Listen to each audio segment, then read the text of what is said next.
Hello, everybody, and welcome to session 3 of Secrets of Renala. Got everybody in here today. Glad to have Jose back. How are you guys doing? I'm glad to be back. Doing good. Fantastic. Nice. I'm so excited. To I ask can't wait some to play. questions of everybody. Yeah, I'm gonna bother people. We don't have much house cleaning as far as house cleaning goes today. Other than we're gonna be back on a weekly schedule for the foreseeable future until the weekend of Gen Con probably. But we should be weekly for the rest of the month at the very least, and have some good episodes and some good storytelling coming out. As far as anything else, I don't think that we have any streams planned, right, Kim? Not that I know of. Okay. So yeah, we can jump right on into it. So last time, we had it was a pretty fun session. Everybody went and ventured to the museum, specifically, that would be Ferritin, Saikir, Gloria, and Frederick went to the museum. Ferritin and Reta, the astral elf, kind of split off to go see a professor about something. You weren't quite told exactly what that was about, leaving the three in there. Piper eventually caught up, following the arcane map at their disposal, and found a special looking hat that piqued their curiosity. After some finagling and some attempted flirting from Glory to distract a guard, a hat was stolen, and you guys managed to slip out into the night. It's on my head. Yep.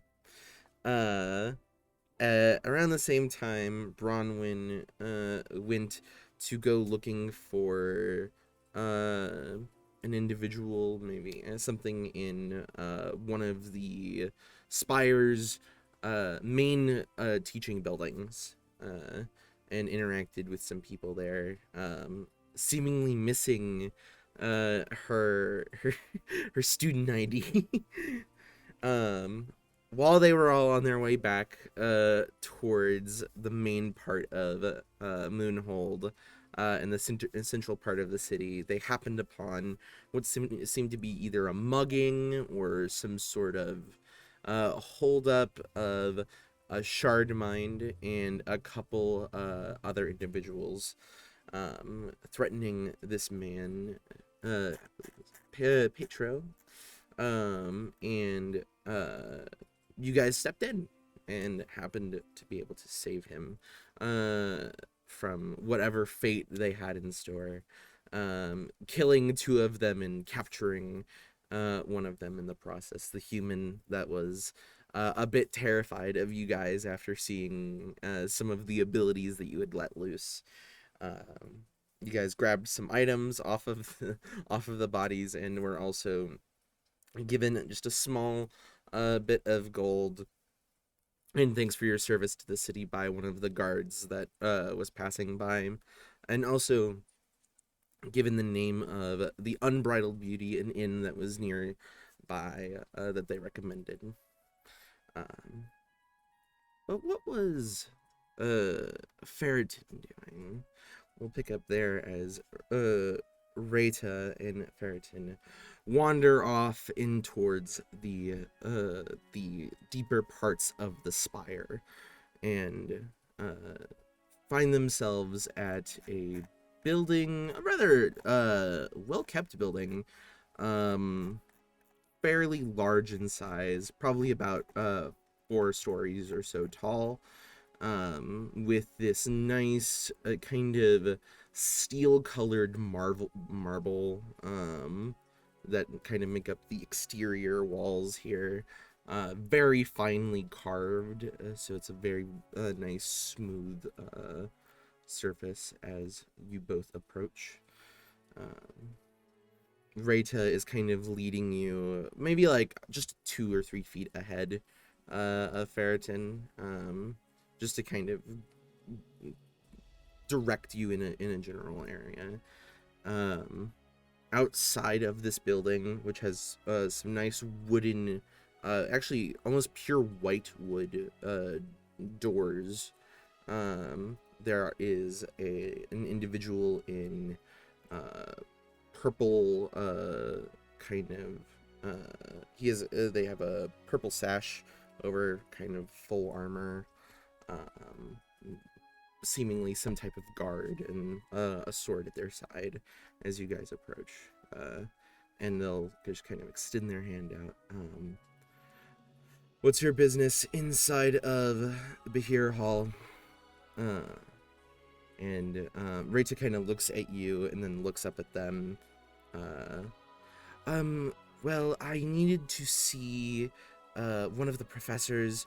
This individual, my friend, is just need to ask a couple academic questions about the realm of their realm of study. And the guard kind of looks down at Ferritin with a kind of a slight nod to Rita's words. This true? Well, I am a doctor in natural history and all things, and we've made a discovery in the Free States of Eteron, and this discovery entails something that this individual might be able to enlighten us. I see. Do you have looks back up at Rita. Do you have your student ID? And she kind of pulls out, like fumbling through a couple pouches on her side, pulls out like what looks to be this metal kind of like 3-inch by 2-inch very thin plate, and hands it over, and then once the guard kind of takes it in hand, you can see like there's this minor glowing of text that starts to appear on it, as the guard is holding it. Okay. Very well. This seems to be in order. Which professor are you seeing today? And Rita just kind of pipes up. Professor Funnel should be up on the 3rd floor, if I remember where her office is correctly. Guard just nods and kind of gives one last examination to the metal sheet and then hands it back to Rita. Very well. And they kind of usher you in. Thank you for your service, kind God. Just kind of nods, doesn't really say anything. I'll go past him. Okay.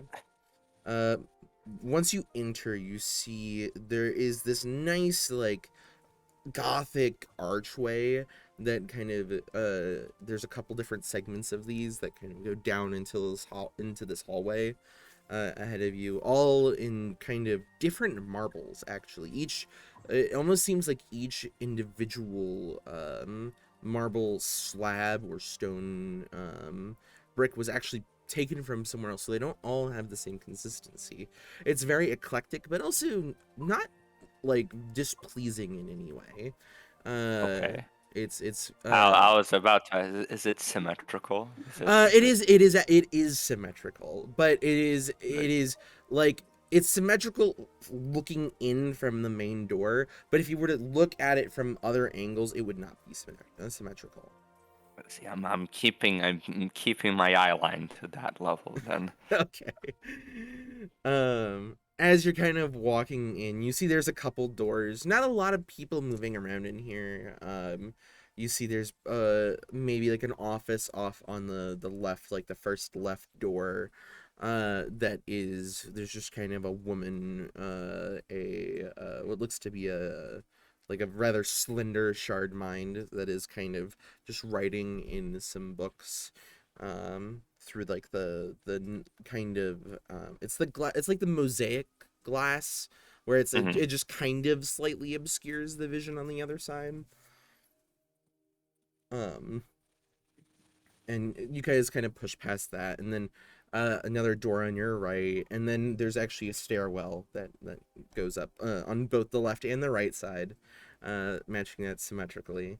Good. Very good. That seemed to take you upwards.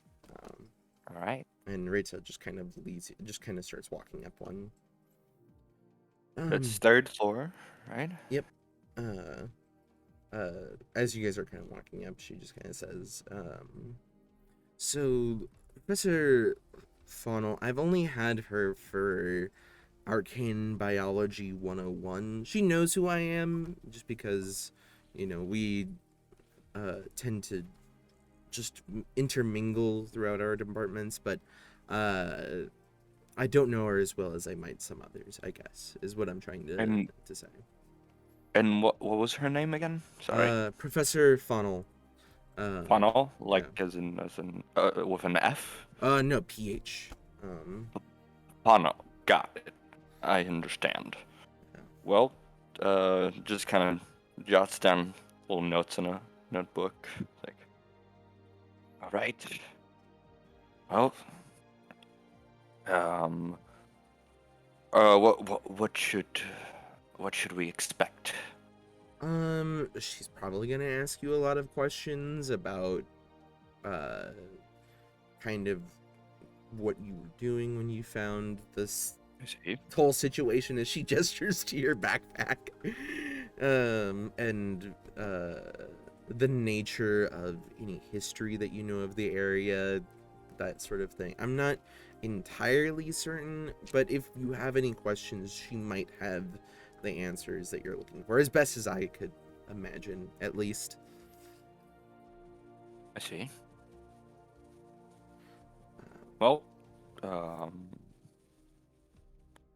this point, are we like Yeah, you guys are close to the approaching. Yeah, you're door? starting Yeah. to approach a couple doors. You see, like, just looking at the different things here, with some very fine inks on each of the doors. There's like a very nicely like calligraphied names on the doors, and like what what this is the office of.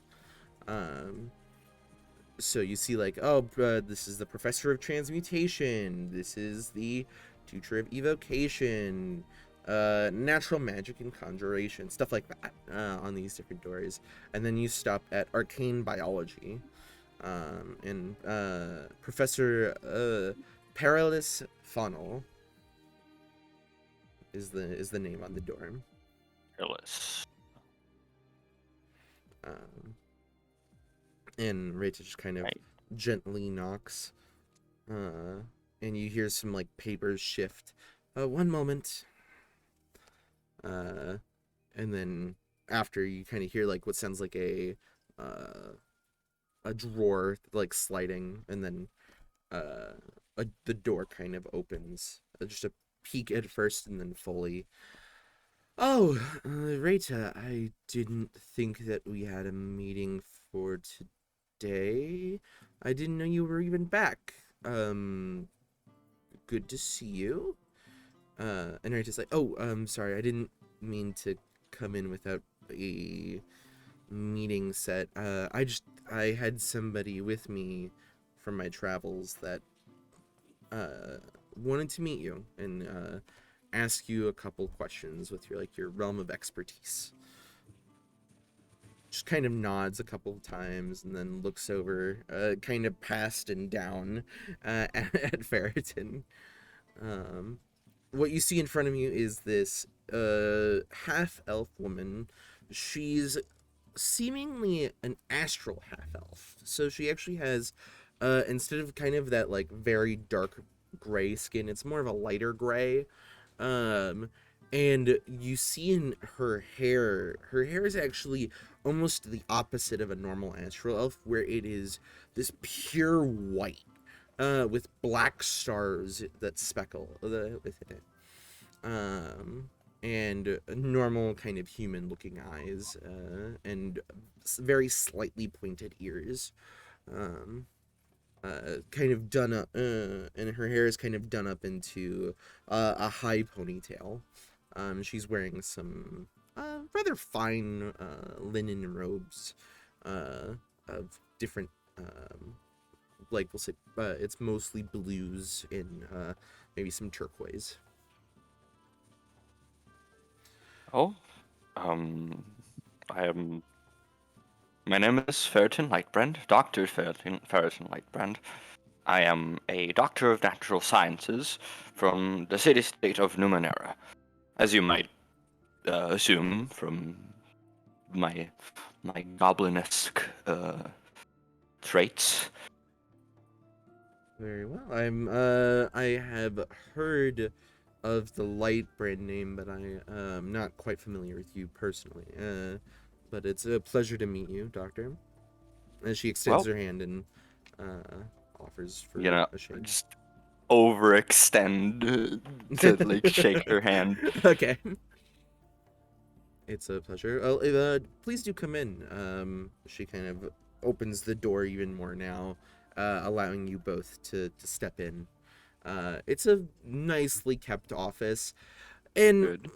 it's not it's like nicely kept in that it's not like papers everywhere. There are a couple papers on the desk itself that are not quite sorted out, um, but on the walls you see kind of like the equivalent of what is it called, etymology, no, the what is it when they pull apart bugs. And they put the bugs, yeah. Yeah, It's entomology, isn't it? entomology, yes, thank you. And you see that there's these with these different animals, all seemingly mostly bugs, but not all of them. There are a couple uh like reptiles and a couple amphibians that are kind of done up in a similar fashion, um and kind of on the different walls in here, very neatly kept, and each with like their scientific name next to them, as well as like a little paragraph that's very small that you can't quite read from this distance without kind of getting right up next to it to read the little descriptions.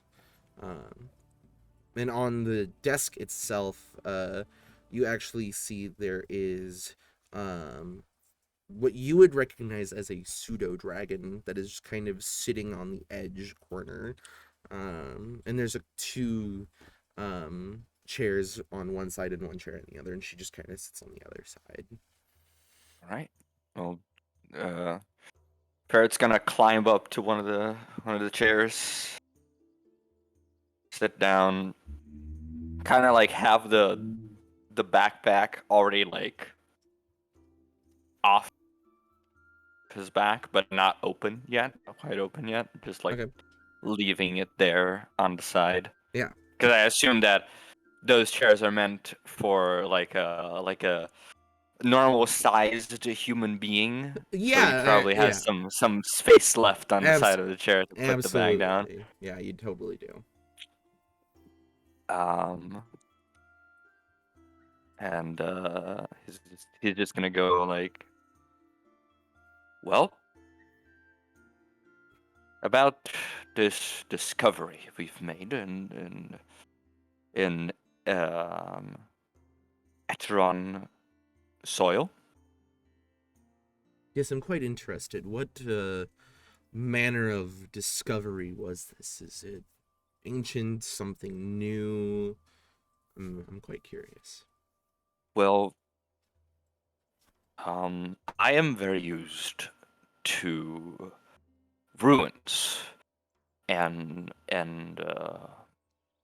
old histories of long dead civilizations, right? Yes. I am not so familiar with living beings, though. And what I did find there was something that, at first glance, was not living, was just a relic of the past. However, it became living. And if you don't mind, I would like to show it to you. Is this creature dangerous? Or because if so, I would No. recommend us go to a different area of the school just to make sure that safety is kept. Oh, he's been quite docile so far. Interesting. Then proceed. Very well. Just gonna open the flap on the backpack and let Court out. Immediately, that pseudo dragon's on the desk kind of just like perks up and like scoots away, kind of standing up, kind of in like the cat, like it's scooting its butt back further Yeah. than the rest of its body, like a little Getting ready to pounce. not quite ready to pounce, but very defensive. Yeah. And just kind of she reaches her hand out to it and just kind of taps it on the nose, and it disappears, the pseudo dragon. And kind of like a puff of smoke. Ye- I see. That's a very interesting artifact that you found. In what manner or form did it take at the beginning? Was it always this form, or did it have a different form before it became alive? Well, when I brought it up to the museum, it was a quite large quartz geode. Hence why I call him Court. I see.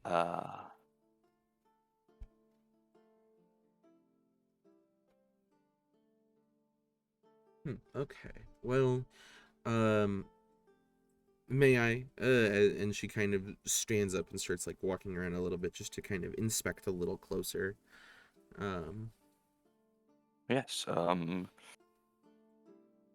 Would you prefer that he goes on the floor, or... I can. I could do. Yeah, floor would be fine. Oh, very well. Ferret's just gonna jump down from the chair and get Court, put him on the floor. Court just kind of looks up at you with like puppy dog eyes, like the tongue not like just slightly lolling out of the mouth and like a blep. And she kind of gets down on one knee just to inspect, looking at him, looking Court over, very closely. No wings, so this is certainly not a true dragon in the sense of the word, but there are numerous kinds of land dragon. I believe with no wings, they are considered drakes of some kind, or ground drakes. Very interesting. And what area of Eteron did you find this Well, friend? it was a ruin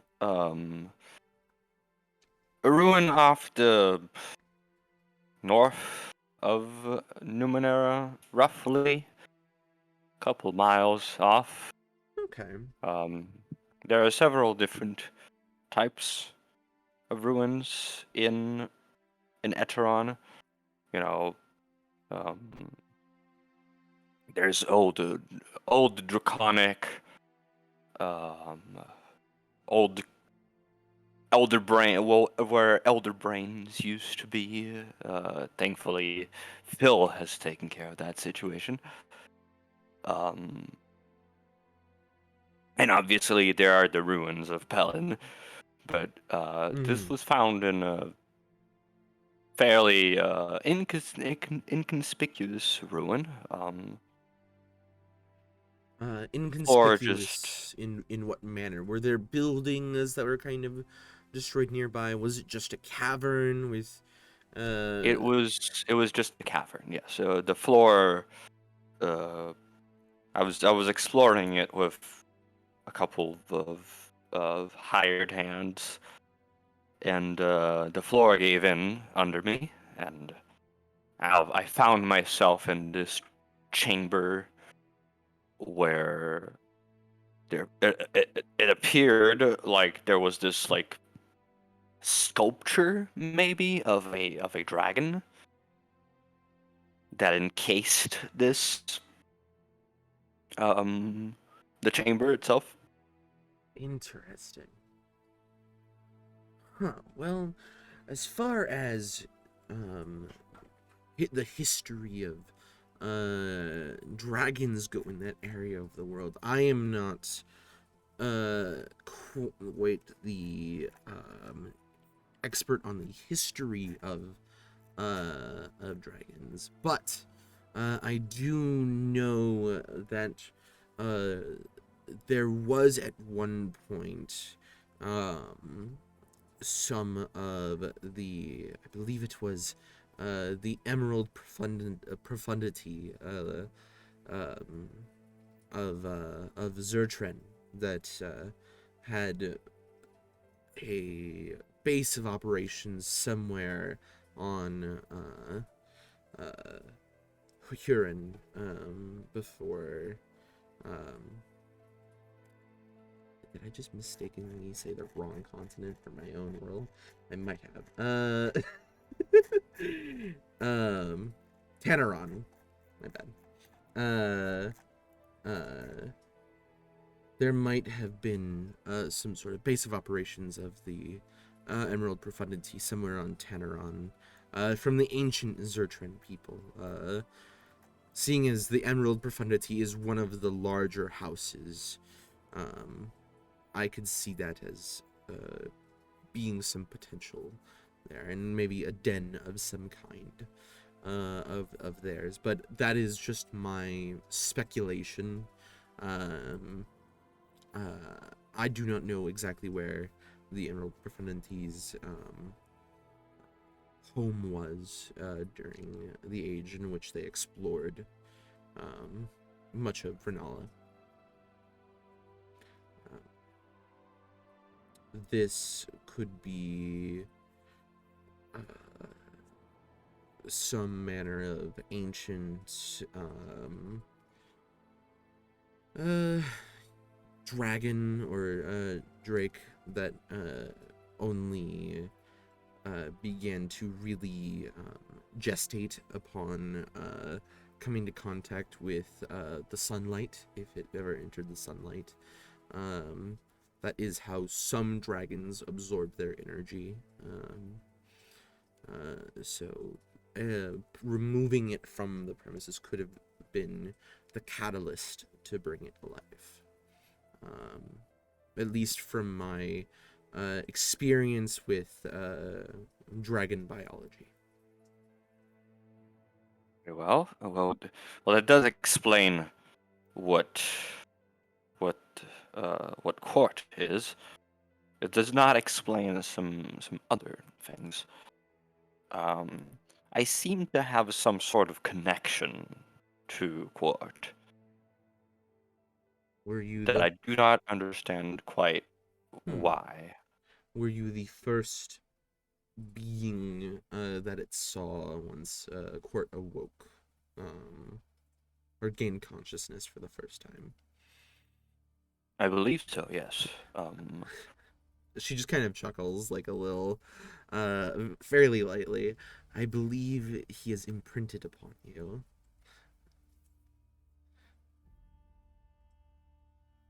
Just like Ferret's just gonna like hang in there with like mouth slightly ajar for a second. He's like, ah, I see. Just looks at Court. I see. Well, that does explain some things. Like what? Oh well, like I've never learned how to speak uh Draconic, but I do know how to I suddenly just do I understand and Court Hmm. and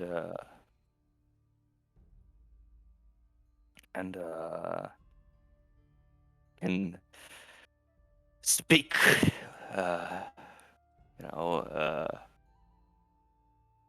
and then I start speaking Draconic, one or two words, maybe a little bit more, go back to common. That is extremely fascinating. I've never seen a connection formed from imprinting have a two-way benefit. That is quite novel as far as I'm aware with this manner of connection. Well, I do know that there are some Drake writers that exist out there. I don't think that they are to that level of connection.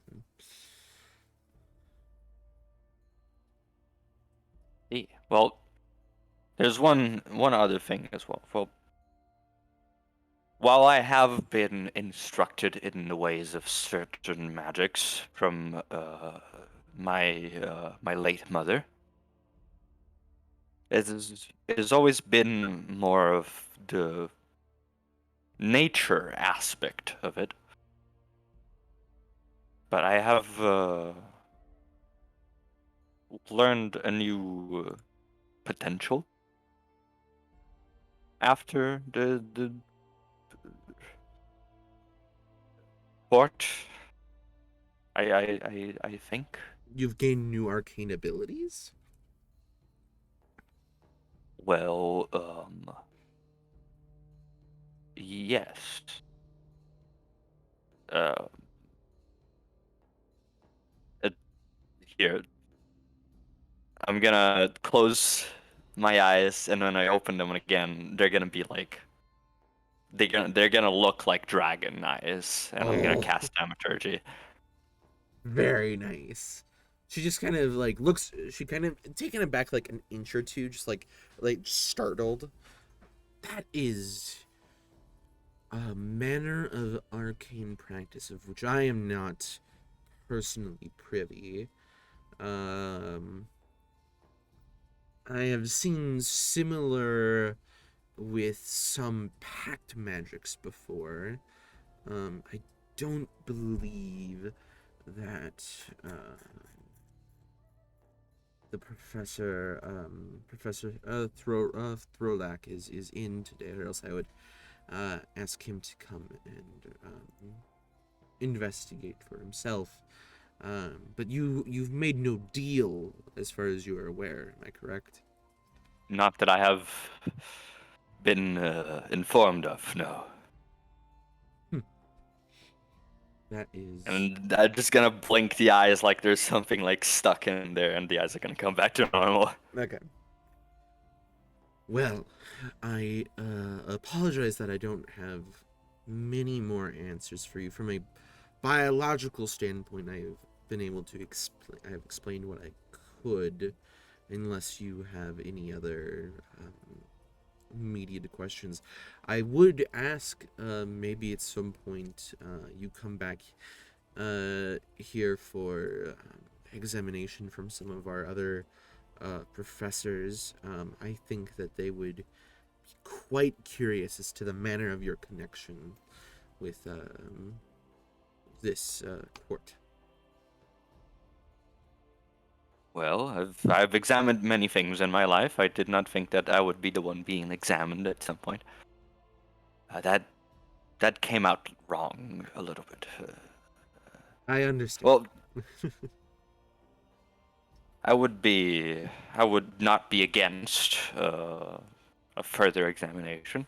Only As if that's something you would be interested in. That's well, you and me both understand the value of a thorough examination of certain events hmm. uh, and I think this deserves a further study.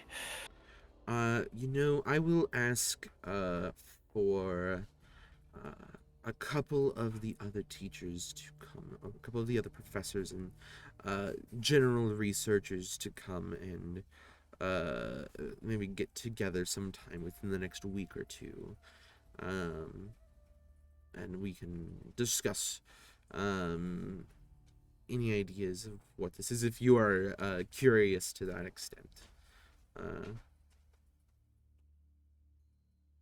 That would be great. That would be fantastic. Very well. Tomorrow is the constellation day, so it won't be then, but maybe the day after. I will. You can come on by again, and I will let you know if I've been able to get anybody else to come and take a closer look. Very well. I will retreat then to the museum where I left my spur of the moment companions. I see. While you are here, I do just so you are able to get in again. And she like pulls open one of her drawers and grabs something. And she grabs one of those metal plates, that you see, the 2 by 3 inch. And she just kind of puts two of her thumbs on either end of it, and you'll see it kind of glows. And then she offers it to you. Is this a This is a for me to get into the building? exactly. This is a visitor's pass. I see. So, just so you're able to move about the campus more freely. Ah, just Fur just kind of takes it with a smile. It's like, so it's like I'm a non-honorary student then. I suppose you could say that, yes. It's been long since I've been a student. Uh, It's like chuckles to himself. It's like, you never know what new study you might find out here. And I do hope you enjoy your time around our city if you're visiting from Ederon for however long. oh, I plan to stay for as long as I need to. Very well. So I'm in no rush. Well, if this is your first time here in Kepler, I do recommend getting out of the inn tomorrow to explore during the Constellation Day. It is quite a fun time. I will take that advice to heart, and we'll see what that constellation is all about. Very well. Well, I hope you have a pleasant rest of your day. And you two, um, just kind of motions to Quart. Come here, get in the bag. Just kind of nods and just like droops the head down into the bag, and then scoots in. The tail just kind of slightly sticking out of the the bag. Just gonna help him like tuck in the tail further into the backpack. You have to tuck it in about 2 or 3 times before it stays in. I see. Come on, behave. You've been good. Like a slight, like just pet the head. It finally goes in and just like the snoot comes out a little bit and then goes back in.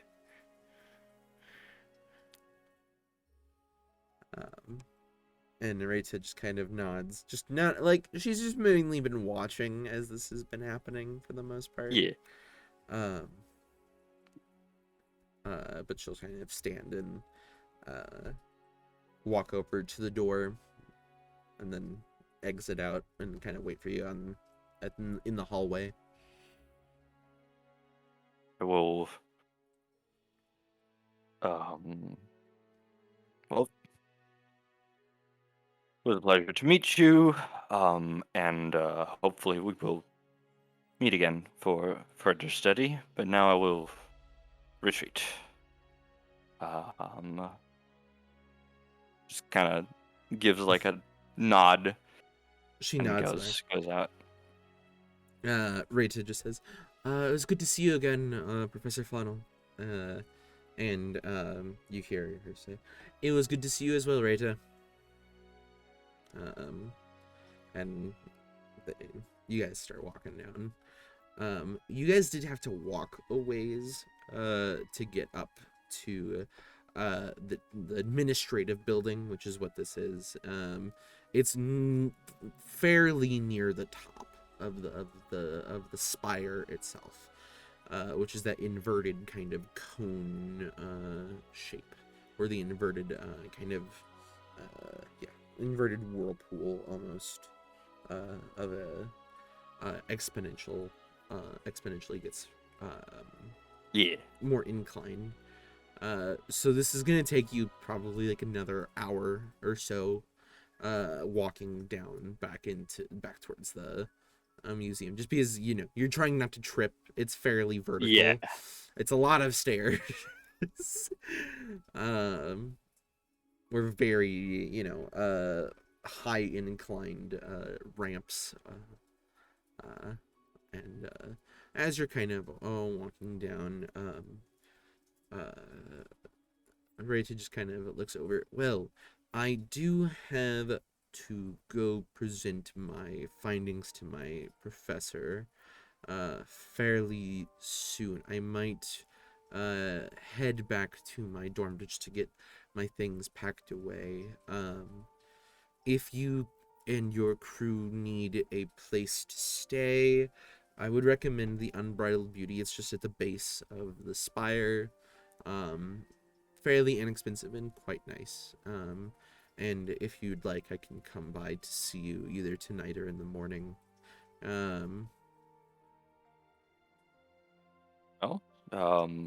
If your recommendation is that, I will take it.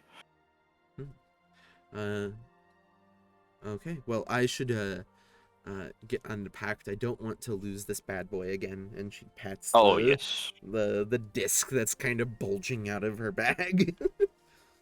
Well, good luck on your presentation. Thank you.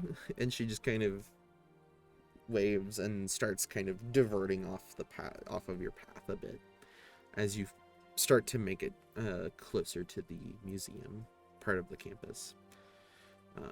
All right. As you approach, it's getting towards evening, because you guys had to walk into town, walk through like most of the city to get to the spire itself. So as you kind of approach, you notice that like there's nobody entering or exiting. There are 2 people at the door, and the door does seem to be closed with a lot of the lanterns on the inside dimmed. The museum? Yep. Oh, just gonna go up to the person that's at the door. I was like, I'm sorry, is the museum closed? Yeah, we close just a little early when the Constellation Day is the next day. I see. Well, Did you happen to see where a group of very different people together went? They were. I left them here in this museum.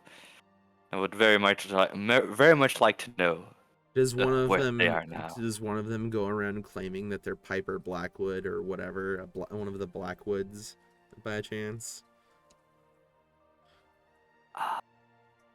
Mm, I'm not sure. I don't think Piper ever introduced themselves to Ferret, right? I don't believe so. Um, the other guard says, is one of them a really annoying tiefling that tries to flirt with everything he sees? Well, that might be a little bit more. Yes, maybe. We saw them head down the spire towards the base when the museum closed. Would the unbridled beauty in be that way? I believe so. I've never stayed there myself, but I believe that's around that location. Well, hopefully we'll meet each other on the way then. Thank you for the information. And then he just goes off. Okay. So as you're walking down, seem to pass by. There are a couple guards that are walking away. You see like down one of the streets that they have a woman in tow, kind of arms bound, um, taking her down a different street as you kind of cross through. And you do roll me a investigation check as you're looking for the unbridled beauty without exact directions. Well. Oh, here. As a 21. 20. Okay. You're looking around. You maybe ask like one or two people, and eventually find your way to a what seems to be a rather a decently sized building, mostly wooden construction with maybe like a stone foundation. More of that like pure white wood actually. That seems to be very pristine and kept very clean. It's like somebody goes and takes a pressure washer to it every morning. Oh, nice. That clean. And it does have outside the picture of what seems to be a, like it's says the unbridled beauty in very nice lettering, and then on top of that is like the illustration of a an astral elf woman kind of on her stomach with like her like elbows on kind of nothing but presumably on the ground, and then her knuckles kind of up supporting her chin. I see. And she's kind of not scantily clad, but she's got very loose robes on that don't show anything, but it's just it looks very trying to think fairly attractive. Yeah, it's a pretty dress. Pretty Yeah. dress. Yeah. And that's kind of what you see on the door here. Swapping over now to the rest of the party, as you guys had found your way to the unbridled beauty, not but 10-15 minutes prior. You have entered the same building. You've seen the same sign. What are you guys doing as you've entered this building? First I things am first. Oh, you go. sorry. I was just gonna say, Gloria is going right to the bar and putting in their request for the group meal that's been comped by the guards, as well as a round of drinks also comped by the guards. And he is leaning against it with his back um, to the bar, so he can look out at the rest of the area after he's placed their communal order, and he's just Um, waiting for it. So you say that it's been comped by the guards, but I don't think they actually gave you a paper that said that. So I want you to roll me.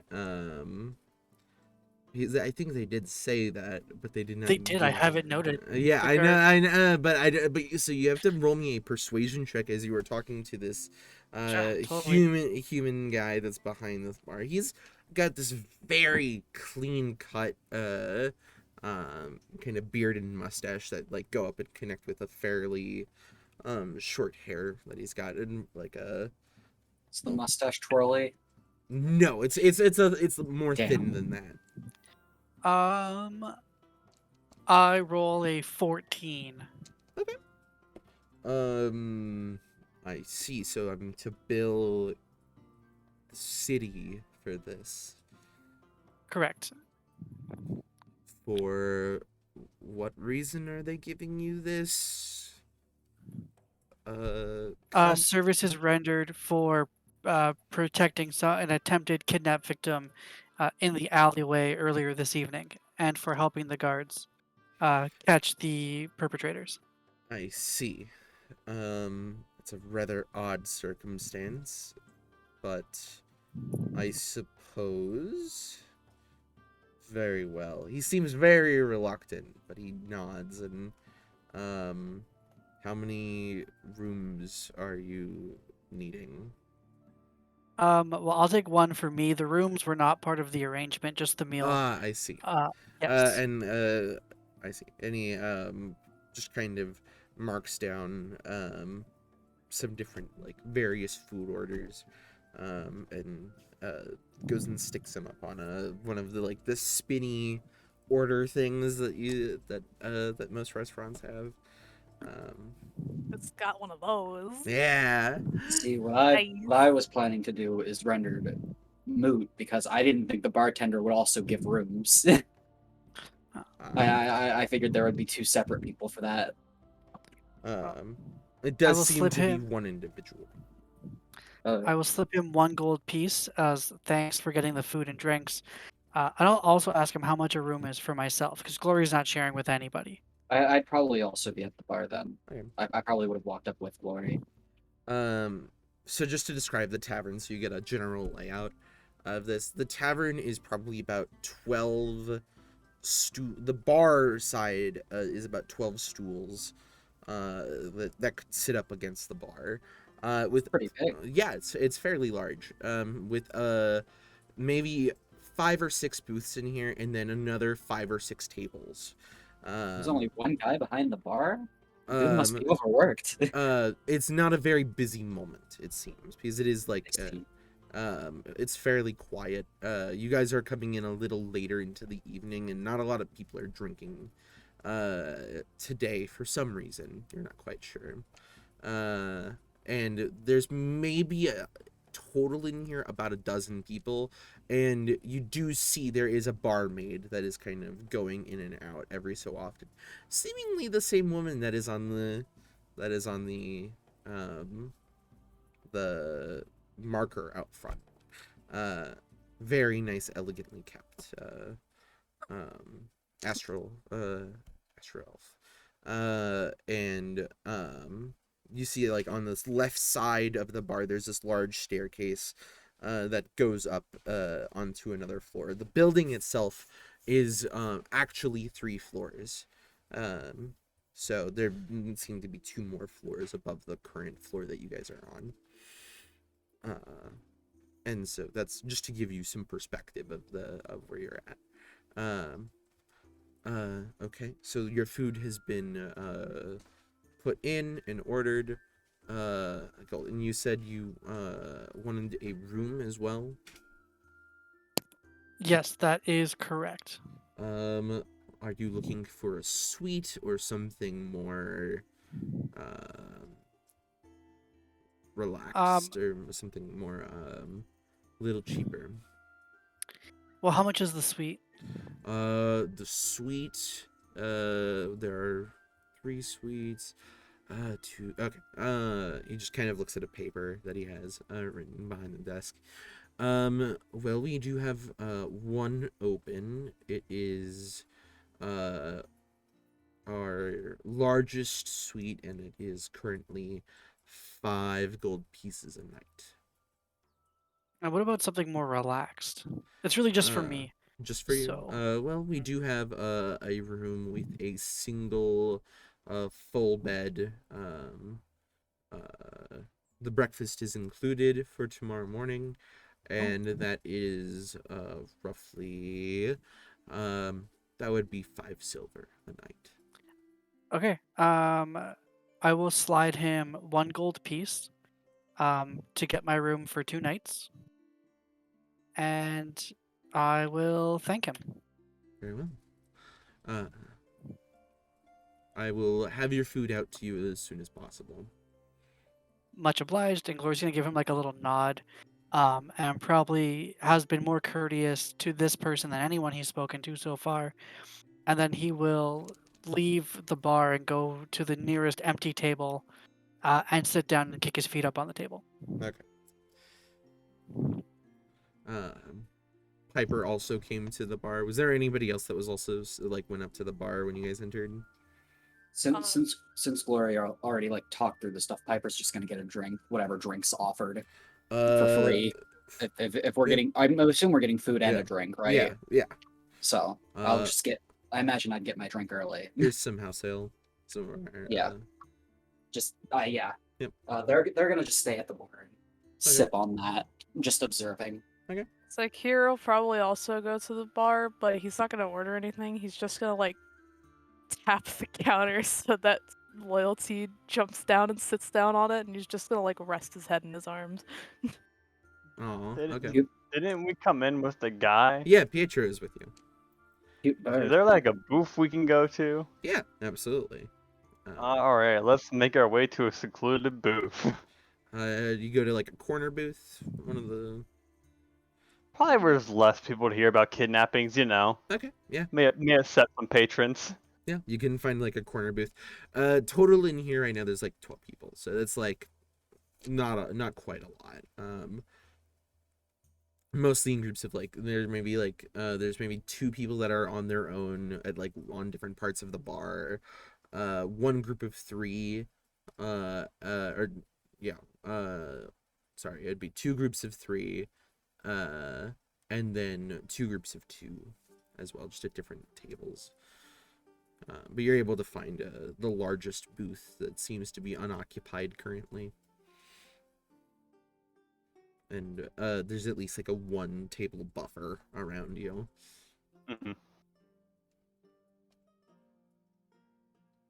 So you go and sit down there. Loyalty is currently relaxing in Sykir's arms, it sounds like. I don't know if you heard me. Piper said cute bird. Oh, okay. It just kind of like looks at you. I would like to clarify. I did not mean Loyalty rested his head in my arms. I rested my head in my arms. Yeah. I see. I was resting on the counter, and I had Loyalty sit next to me. I see. Loyalty is just kind of watching around Sykir, and then you say Yeah, cute bird, and it just like dead eye like locks eyes with you. What's up, little dude? It like opens his mouth as if it was like swelling, but you just hear like the slight clatter of bones rubbing against each other. Just like clicks its beak. Yeah, exactly. I offer the bird a fist bump. It like hops over Sykir's back, and just kind of is like on the side that Piper is on, and just like looks at the fist and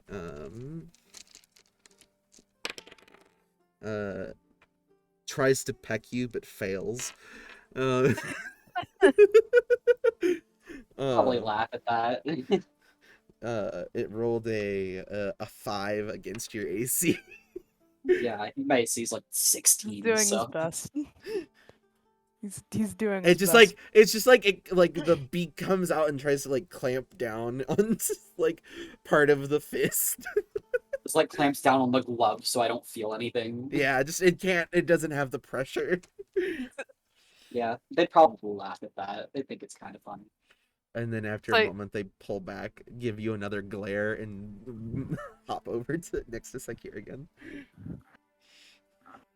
Sakir will like, he'll still have his head in his arms, but he'll like turn his head toward you, and he'll be like, "So why'd you take that one?" Referring to your hat. I don't know. It just called out to me. They say with a wink. Did you answer it? I mean, it's on my head. Is it not? Is Glory even over here? He's at a table. He just kind of shouts out from the table that he's sitting at. just fucking. It called out to me. Glory from far away. Did you answer? That was perfect. He is obnoxious. They'll just like look back at him and just say obviously. Nice. Is Bronwyn with the group at the bar or sitting with Pietro and Frederick? She's gonna go with Frederick. Okay. The three of them are another part of the room. Some like appetizers kind of get brought down. One gets kind of set between Sakir and Piper, and then another one goes over to the other three. And like a smaller one gets set at a table that Glory is at. This is just like some baked potatoes with some butter. And at about this point, as you guys are kind of all settling into your booths, the door will open. And Ferritin, you will see the rest of the party strewn about the rest of this inn. Ah, there you are. Hey, it's the old man with the dragon. Didn't look that much like a And what have dragon. you been up to? Absolutely. You know, we went to the museum. We looked around. No shenanigans happened. We saved None at all. somebody, and we came here and got some food and celebration drinks, as we celebrate apart from each other. When you say saved somebody, the guy at the booth in the corner with Bronwyn and Frederick just kind of waves. Hi. He's the somebody. I'm trying to like Frederick during this time to have a conversation with him. Yeah, sure. What is there any like immediate questions you're asking him, or just kind of general pleasantries? Well, I think when they sit down, Frederick will just exhaust himself, like. Just let out all So- of the tension and annoyance. Just letting go of character and just. So you were investigating kidnappings? I was investigating a teacher of mine that had gone missing. And the rest of you guys can probably hear this as the conversation starts to... he's not the most quiet about it, and you guys are also kind of listening in on each other's conversations, I'd imagine, to some extent.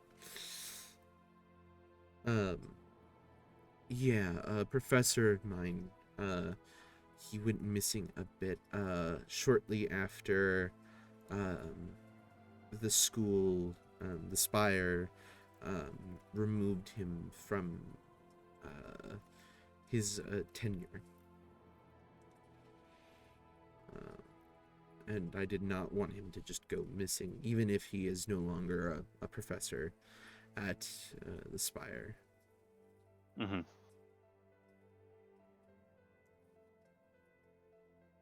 What was his name again?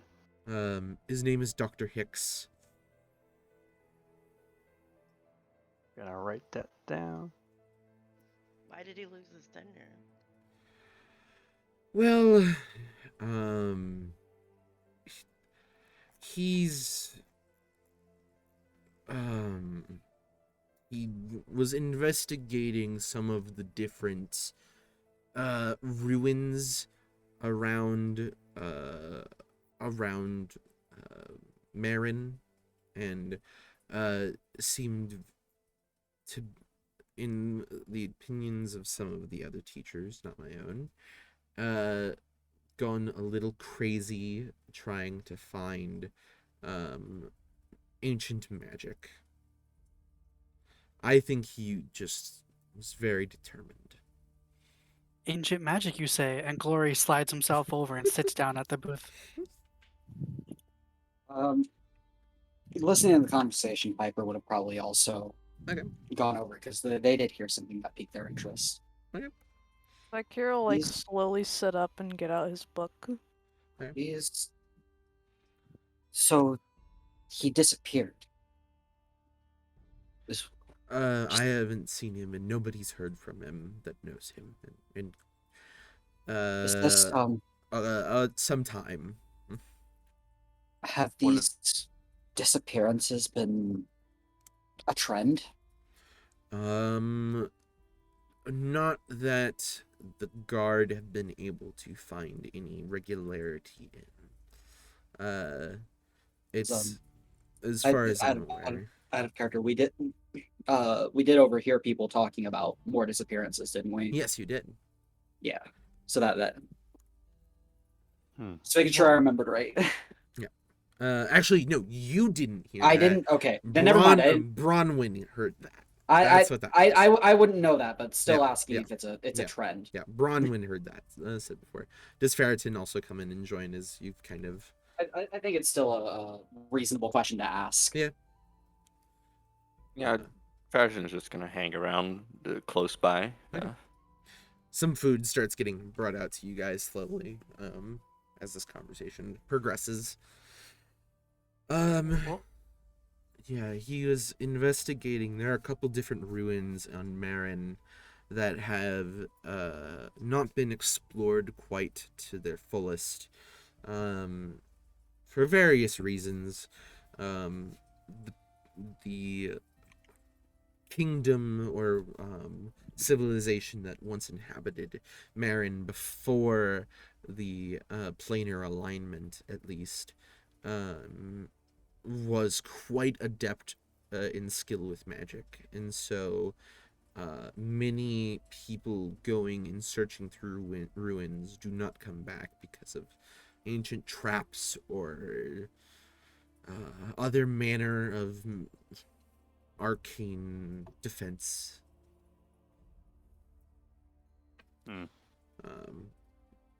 For that, Marin is often called one of the it's said to have the liveliest ruins,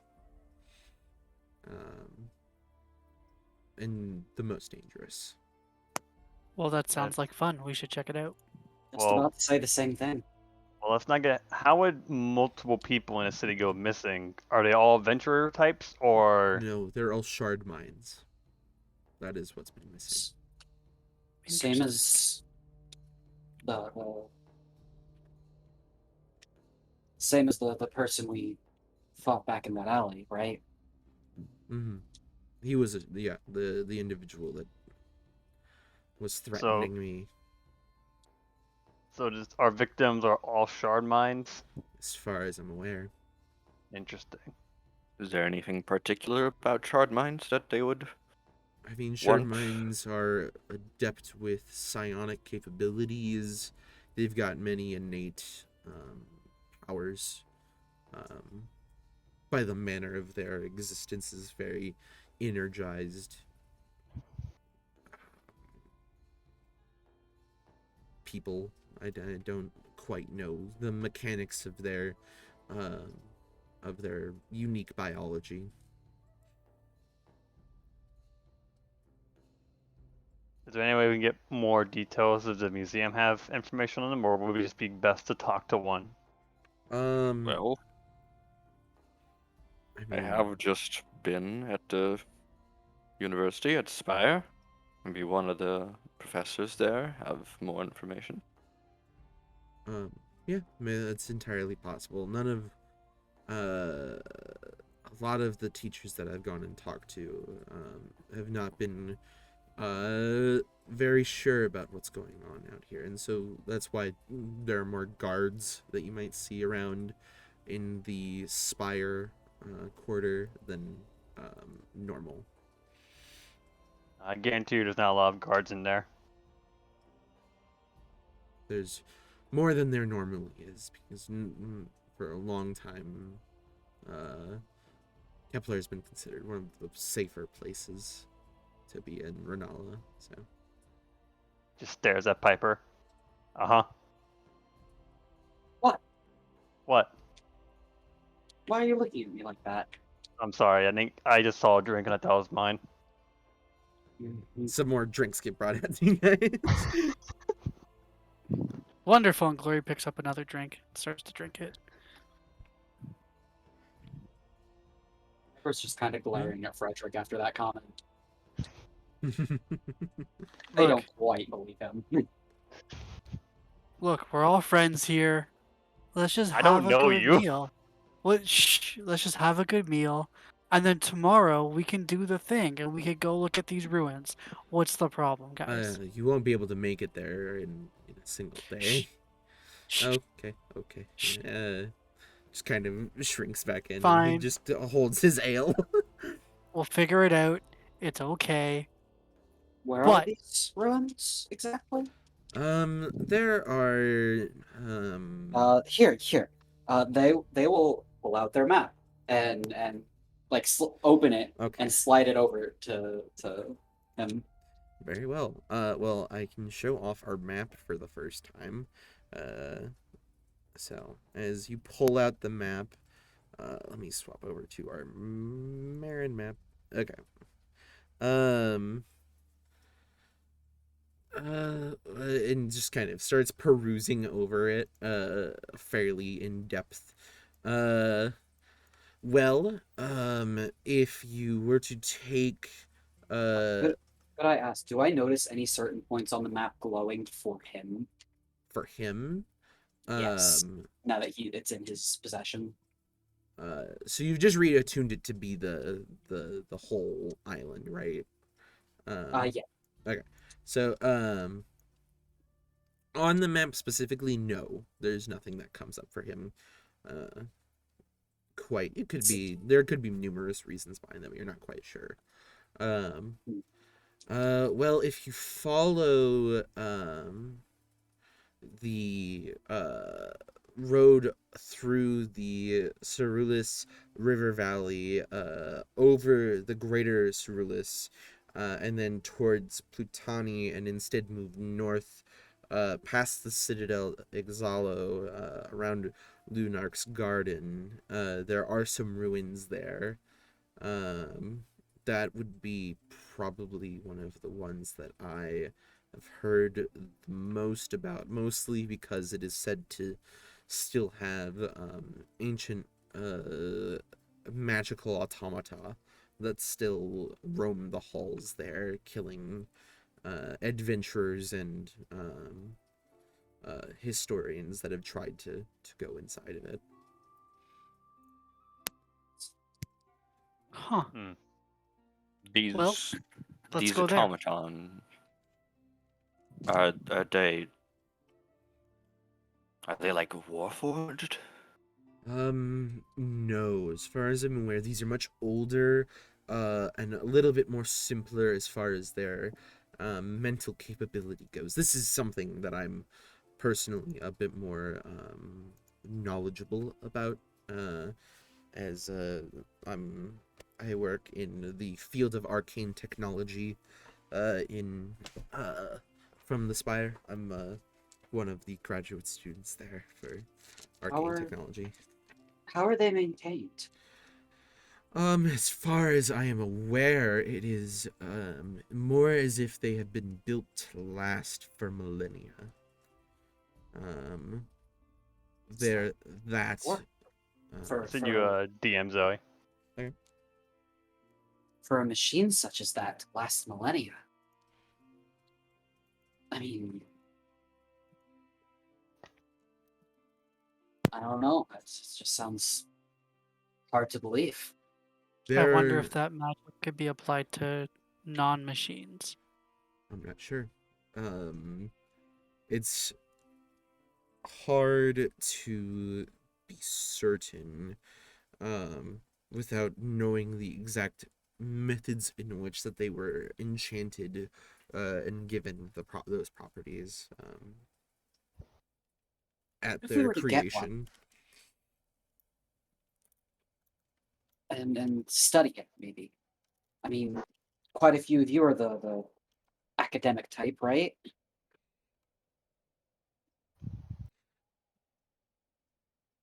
Um, They have no clue what they're talking about.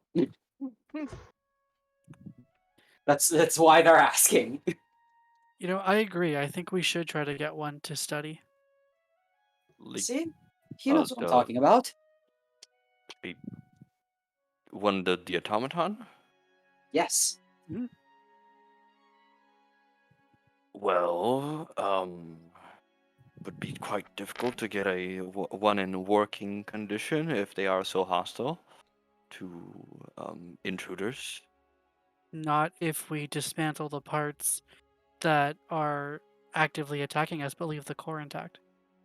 Or we could just find a way to capture it without it getting near us. I mean, I've captured many a beast at the sea, and it's not impossible.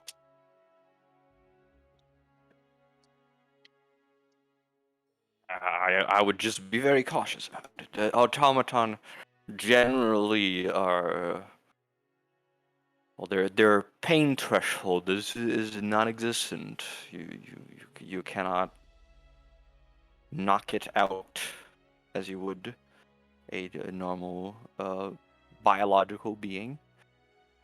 And to remove the core or remove the bits that are attacking us without damaging the inner structure would be extremely difficult. And depending on the intricacies with which it was enchanted, it could be enchanted in several stages, as in a specific metal plate might be enchanted with something, and then the arm in total that the plate is attached to is enchanted with something. And so dismantling part of it might dismantle part of an enchantment, rendering larger and larger parts of it unstable or completely broken. Maybe dismantling just isn't the. And capturing, well, capturing could definitely be possible, but it would definitely, for some of the supposed creations that exist in there, I would not put money on many things being able to hold them. Are they Nothing's sentient, or impossible. do they just complete a task? I believe that they are set to complete a task. They are not as they cannot be reasoned with is people's understanding, and they do not they do not attack one another, but they do attack Warforged, and they do attack other automata. If they're not too complicated. Sorry for interrupting. If they're not as complex as a Warforged, not as intelligent, wouldn't it be possible to maybe confuse one? It's entirely plausible, but it is merely how long does it stay confused before it is then moving at you with lethal force. Glory's going to finish his second drink and put the empty glass down, like he's lost in thought for a second. He's going to look at Ferritin, and he's going to say, "You seem like you know a lot about this stuff. Could they be taking the shard mines to harvest their psionic abilities to gain sentience?" Well, And then I he's know gonna nothing of the hiccup. sort. The only reason why I know so much about automaton is because my master's thesis was actually written about an Astroplinic, the one who created the Warforged in the Alpenterran mechnocracy in Eteron. But I wouldn't know why the shard mine had been taken. So they could already be sentient, and Glory's going back to being like slightly buzzed. They could already be sentient, and no one knows because everyone dies. I don't think I that's the point don't know yet. if these are connected in any way. That is just That's what they want you to think. one of the ruins that Dr. Hicks. Okay. Okay. he just holds his mug even closer to him and just kind of like shrinks back into the seat a little bit. Pedro does. So what do you So- guys think? We should go, right? Being I would have loved to probably stay in the city for one more day and ask a mind more questions to see if they have anything more prodding. Could I take the map back? I'm sorry. I'm asking Zoe, can I take the map back? Yeah. Okay. Is there anything new on it that I can see when I have it? As far as like the location of looking for the next thing, Yeah. no, there's not. Does not seem to be a next blip. No blip.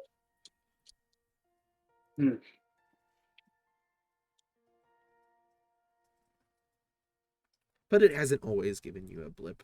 It just, That's puzzling. They say that out loud. What's puzzling?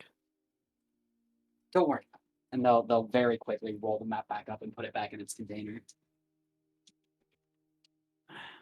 So we can either go straight into a cave or we can ask more questions around town. I'd say if we're going to do this, an investigation would be the smart move first, instead of jumping to conclusions. Mm-hmm. As I fun wanna as that go- sounds, they say turning to glory. Oh. Why is everyone looking at me? You suggested They, it first. they say it like jokingly. I mean, that's you know what? That's really fair. Yeah, I would. So I think here's the plan. Here's the plan. Tomorrow, we can solo investigate. We can do our thing. You know, no one steps on toes. Everyone gets whatever information they can through theft or torture or asking the right questions or whatever the case. When we all meet back here, we make a plan, and then the next day, we all leave. And that way, any ruckus that we've caused in town, they won't know it's us because we'll be gone. No penalties, no Oh. repercussions, no. As you hear as you yell that in a cavern filled with people. Glory, about I we recommend don't- you don't make plans anymore. No consequences. They're a little drunk, Piper says out loud to the rest of the. Glory's gonna Pay stand him up, no mind. and Glory's gonna stand and slam his hands on the table, and I'm gonna roll a performance to see how well I can do this. And he's gonna say, "No, you're drunk," because Glory's not actually that drunk. He's just now putting on a show. Okay, roll me a performance. They did say a check. little drunk. Glory rolled a 5. People just start laughing at you. And he's gonna sit back down. Now it is Piper's turn to lean back and put their feet up on the table, just with a smug look on their face. And the barmaid comes back around.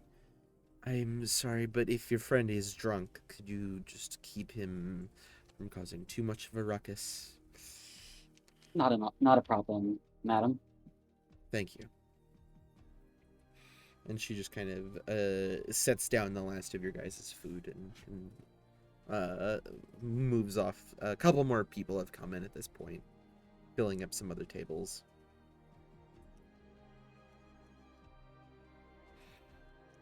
Well, my suggestion for tomorrow is we enjoy the constellation. Constellation's supposed to happen tomorrow. Mm-hmm. I'm sure that's something interesting, Oh, right? it's a great festival. That's This is Pietro, obviously, but Uh-huh. it's a great festival. Only get 10 a year, so always nice to see it. DM question is this is like exclusive to Moonhold, right? The festival.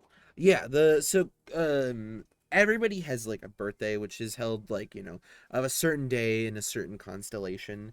In Kepler, not just Moonhold, but Kepler. Um there are constellation days, which is basically everybody's birthdays. That constellation get put onto one day where the entire like place just like shuts down, and like it's like a kind of like a party for all of those individuals. Lots of food and like magic shows and tarot readings and that kind of thing. Just throughout the thing, you've been here long enough. Yeah. Or you've been on Kepler long enough and Marin long enough to know that that's what that is. Mhm. It's basically Comic-Con. And Bronwyn definitely also is aware of this.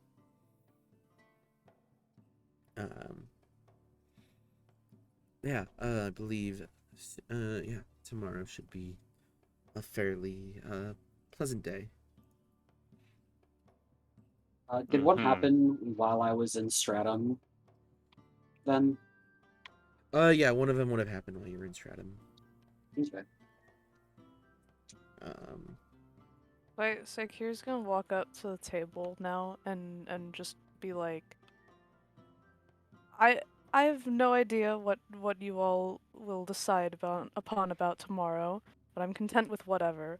For now, might I impose upon one of you to just share a space in your room? I don't require a bed, and I feel it's a waste of money to have an entire room to myself. Room. I was just gonna go back to my ship. I'll be willing to spare my room with you. Well, I don't take up too much space either. Don't you have a friend you can stay with? Well, they did recommend the inn. Oh, you're not So they. together. No, we're not. My apologies. What do you mean? What do you mean by that? We should call it a night and tomorrow begin our investigation.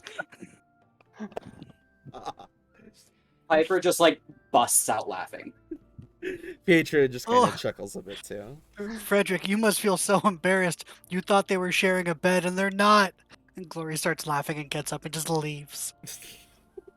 Glory, whatever. I don't have to deal with people like. Anyways. Well, I will meet you all back here in the morning. Have a good night. I assume they've been eating the whole time, so they Yeah. finished their food and drink. They will leave a tip of they'll leave a tip of 5 silver on the table. Okay. Got it. And then go to leave. When Glory eventually gets to his room, he's gonna lock the door, and there's a couple things that he wants to do before going to bed. Yeah, I'll get it to it once everybody's kind of moved off to wherever they're sleeping for the night. So does that put are Ferritin, Frederick, and Psychero in one room? How many people Sounds like can it. fit in So one there are room? Yeah. there are rooms with 2 beds that you can get. And is Bronwyn Ferritin's also small? Realistically, you guys could fit in between 2 rooms, since there's you could do 2 and 2. Yeah. So between Psyche, Bronwyn, Ferritin, and Frederick, who's in what room, and who's paying for what room? Well, Frederick offered first, Okay. and Yeah. like I said, I Yeah. don't need Okay. a bed, so So Frederick and Psycheer, and then is Bronwyn sleeping in the same room as Ferritin, or are you guys getting to separate rooms? No, that's fine. We can share. All right. So, how much is the room? It's 5 silver, a night for the Okay. rooms. So Well, uh, Ferrison's gonna ask Bronwyn. Well, I can pay the full amount for the room if you pay for breakfast tomorrow. breakfast comes with the room. This is Oh, the it comes with the room. That's perfect then. Well then, splitting 5 silver pieces. I'll just pay for the room. You don't have to worry about it. If you're sure. Yeah, I'll. You don't have to worry about it. and then is Frederick paying 5 silver for? Mhm. Okay. I mean, really don't even need to pay 5 silver. I'm paying for one person to sleep in the bed. The other person's not even gonna use it. It's like- not a per person, is a per room. But how about you change your policies to per person? Because for real, For Yeah. I real. think you're doing business wrong. I'm assuming this is a joke and you're not this is a actually. joke. This is not a character. I was gonna say, I was like, that does not seem in character for Frederick. Okay. Frederick's too big a stick in the mud for that. So that'd be 5 silver, sir, if you don't. You pay it up. Okay. Well, here are your keys, and distributes keys to you guys, and have a good night, and we'll see you in the morning. So, you guys can each retire to your rooms, and Piper walks out, and then you realize, man, I am like a 2-hour walk from from my boat. What time is it? It's like, probably at this point it's like 10 p.m. I can make it. Oh yeah, you could. It's just you're gonna get there at like midnight. That's fine. Okay. You I get feel safer on the water anyway. okay. I sleep easier. You're able to get to your boat. With actually roll me a perception check. Perception check. Okay. I don't feel like getting my dice. I'll just roll it in d20. Or roll 20, rather. Where's perception on the sheet? It's There it is. alphabetical. Did that roll? That's pretty good, yeah. Yeah, so you with a 21, you are pretty certain that at some point somebody has tried to grab a pouch off of your belt, and you just kind of slyly move so that they aren't able to quite get to you. There are a couple people out late at night, so it's not... When they miss, could I turn back to wink at them? Yeah, you see what seems to be a female water genasi that just kind of immediately slinks back into the crowd. A little bit embarrassed. Hmm? I said a little bit embarrassed. Yeah, just immediately like, okay. Damn. At least this person didn't call the cops. Yeah. Just distantly in I'm sure I've missed a few pickpockets before. I can't get too mad at them. Yeah. Yeah. But eventually you're able to get to your home, or your home, your boat. Seems to be in same condition as you left it. There are quite a few more boats in now around you, mostly fishing vessels, that are kind of in the other areas surrounding your boat. So nothing too noteworthy. No, nothing quite. As you're walking down the dock, though, you do note that there are quite a few larger vessels also, in the farther, like the nicer part of the Military Under enrichment. Harbor. Roll me a I'm trying to think of what this would even be. Do I I'm- see guns? yeah, roll me a perception check, but you do not have dark vision, and it's pretty I late, and don't. they aren't lit up as nicely, so I would put it at disadvantage. Disadvantage. Character sheet. Disadvantage. Perception. Okay, 12. There's at least a couple. Oh, that was a nat 22. I'm so sad. But you're not quite certain. It's there's definitely one that you see has like the kind of star speckled flag that is typical of most Kepler military vessels. And that's just what you see on the Under Harbor. On the Upper Harbor, you're not able to make out anything, just because you're seeing the bottoms of holes.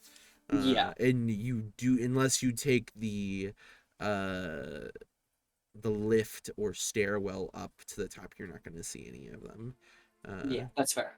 And it is like there is actually, to describe the actual way the Under and Upper Harbor are, is like, it's like maybe like a 200 feet up, there's a second dock essentially, and they are being lifted through arcane means with these like stones underneath, like each of the interlocking points of the harbor that have glowing blue sigils on them that seem to glow, that are holding up the actual wooden frame of the harbor.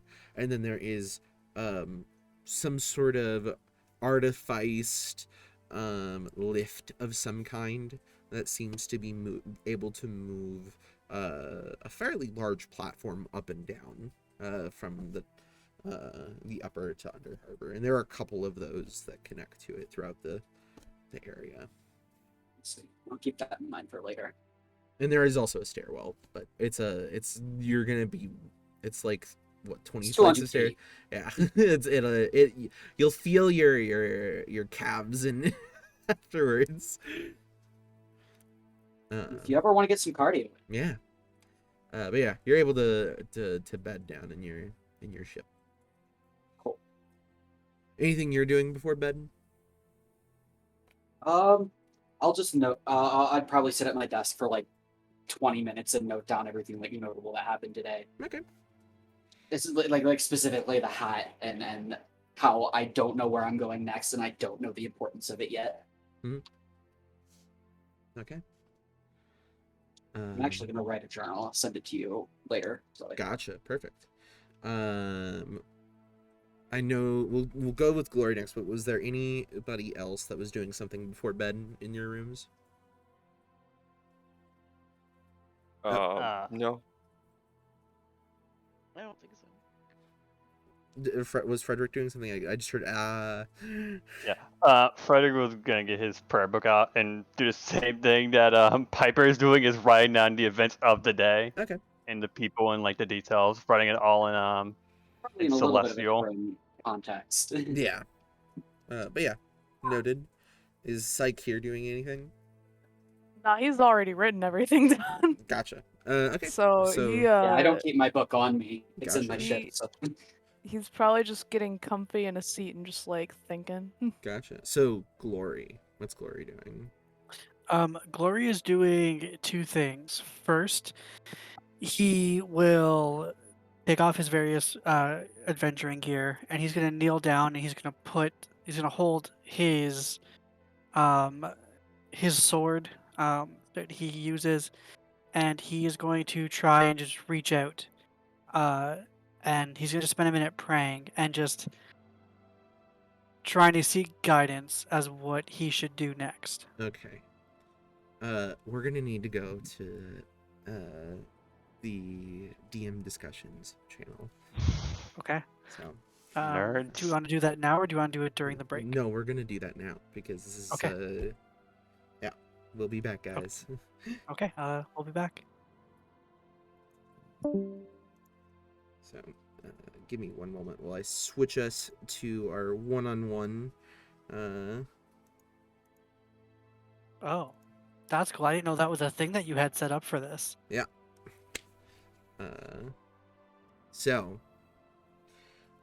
you're in your room by yourself, and there are a couple candle lights that are around, just kind of flickering in the evening, idle air, and you're kind of praying, reaching out.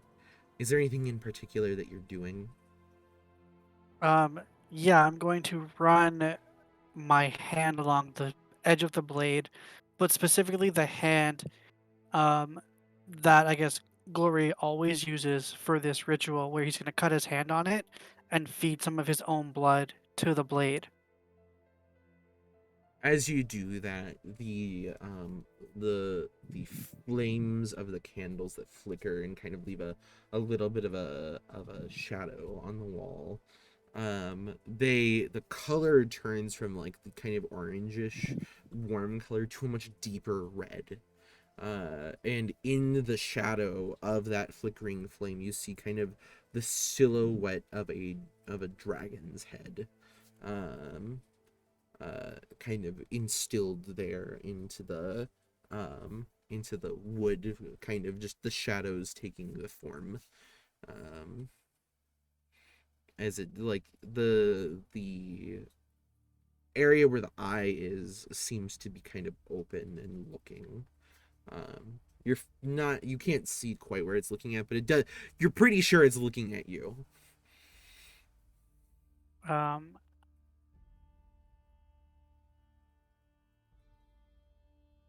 I want to ask,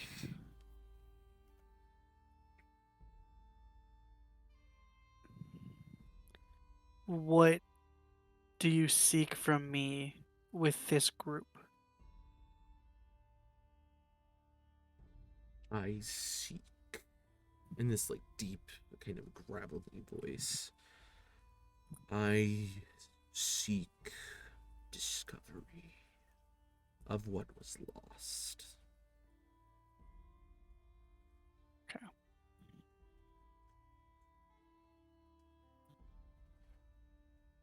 Bide your time.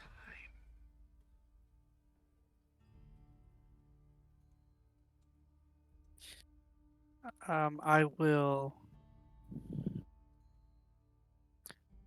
endeavor to alter my personality to one that better fits this group, and I will deceive them all. Whatever is necessary.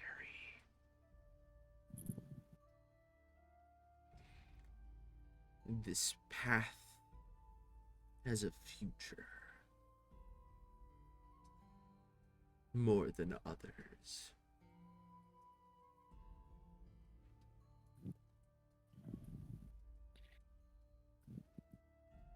I will trust in your guidance, as I always have. Good. And the kind of the all of the flames flicker again and then suddenly vanish, like all of the, you're left in darkness.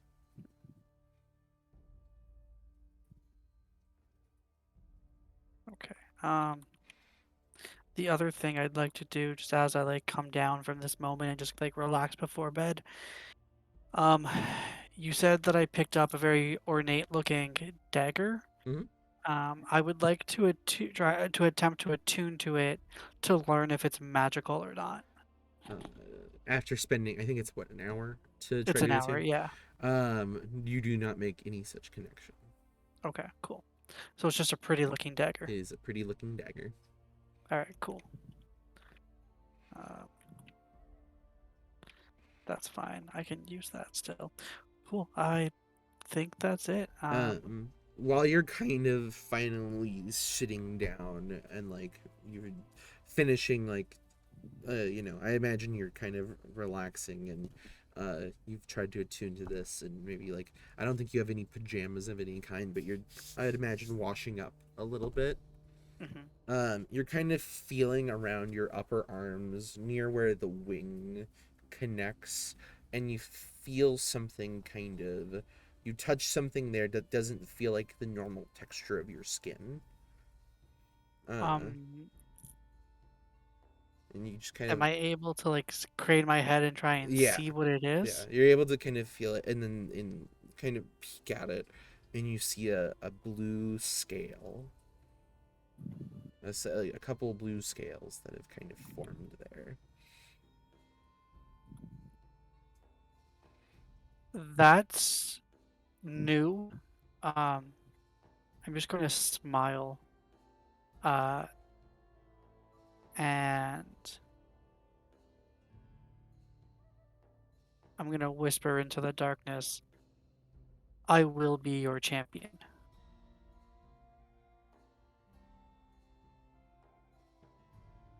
There doesn't seem to be a response. That's totally fine. And then I'm going to go to bed. Okay.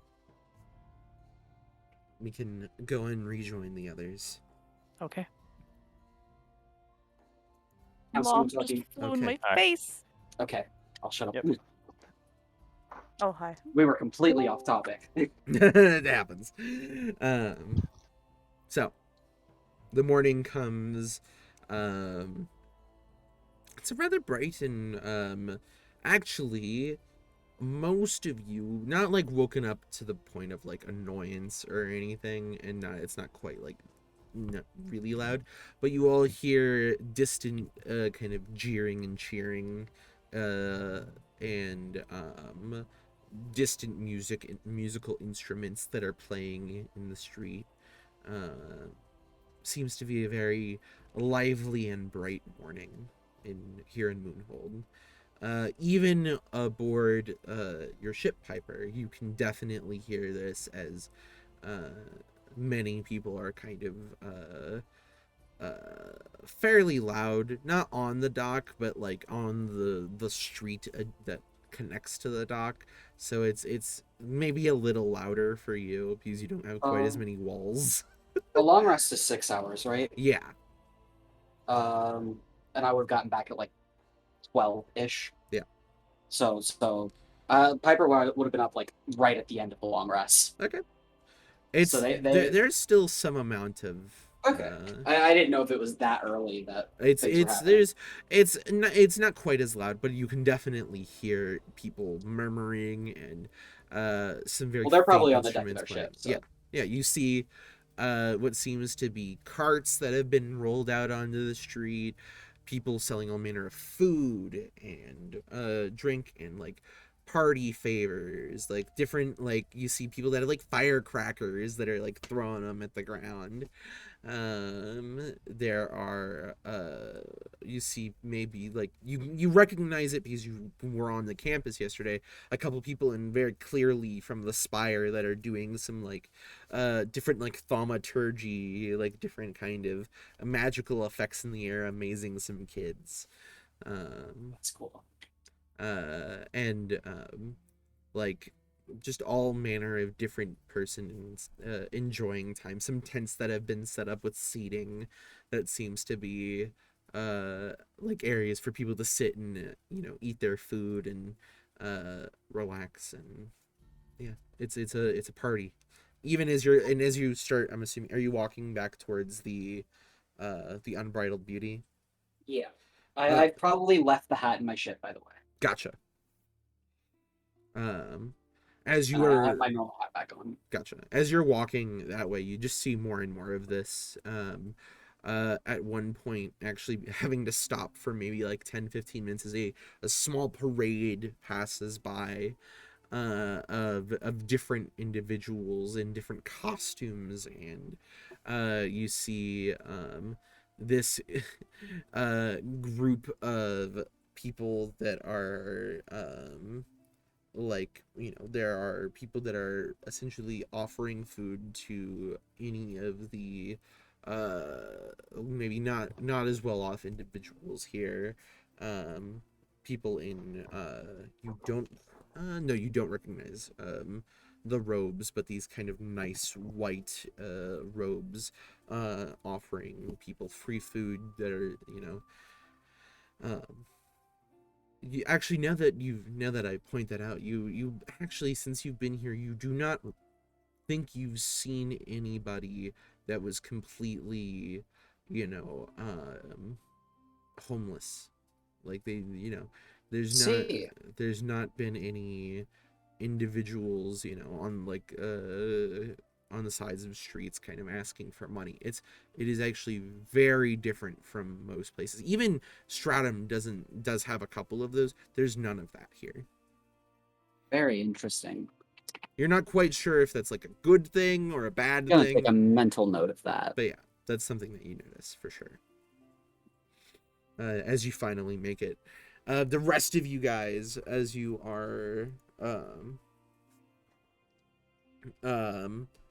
kind of waking up and getting into coming downstairs, breakfast has been laid out for everybody. There is hams, there are like eggs and omelets that have been made. There are even pastries. There are these nice crescent shaped like dough puffs with like powdered sugar on them that have been set out for you all as you guys come down and start to like make your way downstairs. I don't know if everybody's immediately coming downstairs, but for those of you that are, All right. Yeah. Yeah, Yeah. Corey I'll go will come downstairs. down. is it nobody? It sounds like nobody's staying upstairs then. But yeah, you guys see that your different rooms are all at kind of like the same table. Like there's a little marker that says like the room number that has plates next to them. And yeah, you guys have it's a very good breakfast as far as everything is concerned. And Piper also hasn't quite appeared just yet. But you can also, every single time somebody enters the tavern, you hear like the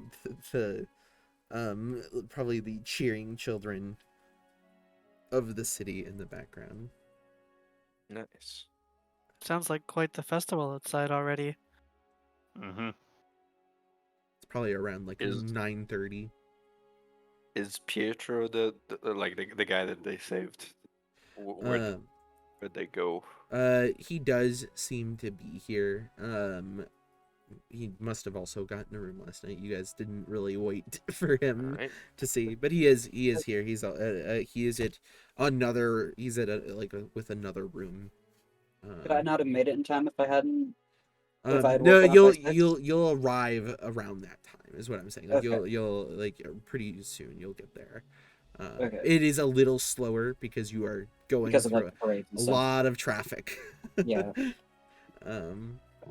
Yeah. And Pietro kind of looks at you guys. Any of your guys' constellation day? Don't believe so. Luckily not. Oh wow, nice. Yes, actually. Oh, it's you were a manticore. Yes, definitely a manticore. Well, congrats. I am. You could say I am the most embodiment of the manticore. So, I'm Thank you. sitting next to Frederick because we shared the room, right? Yeah. I forgot I'm to pull gonna- out the thing. I'm gonna just like whisper to Frederick. He's annoying, is what he is. I could not agree more. I see. Pietro just responds and just kind of like, okay, well, cool. Hope you have a good manticore day, or thank you. It should be fun.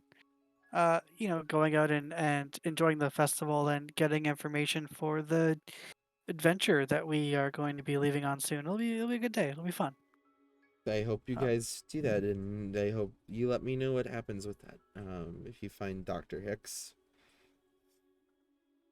Is there anything you'd like us to say to him Well, or them should we find them alive? I'm just hoping that he's okay. I haven't heard from him in like a year, so it'd be kind of good to know he's doing well.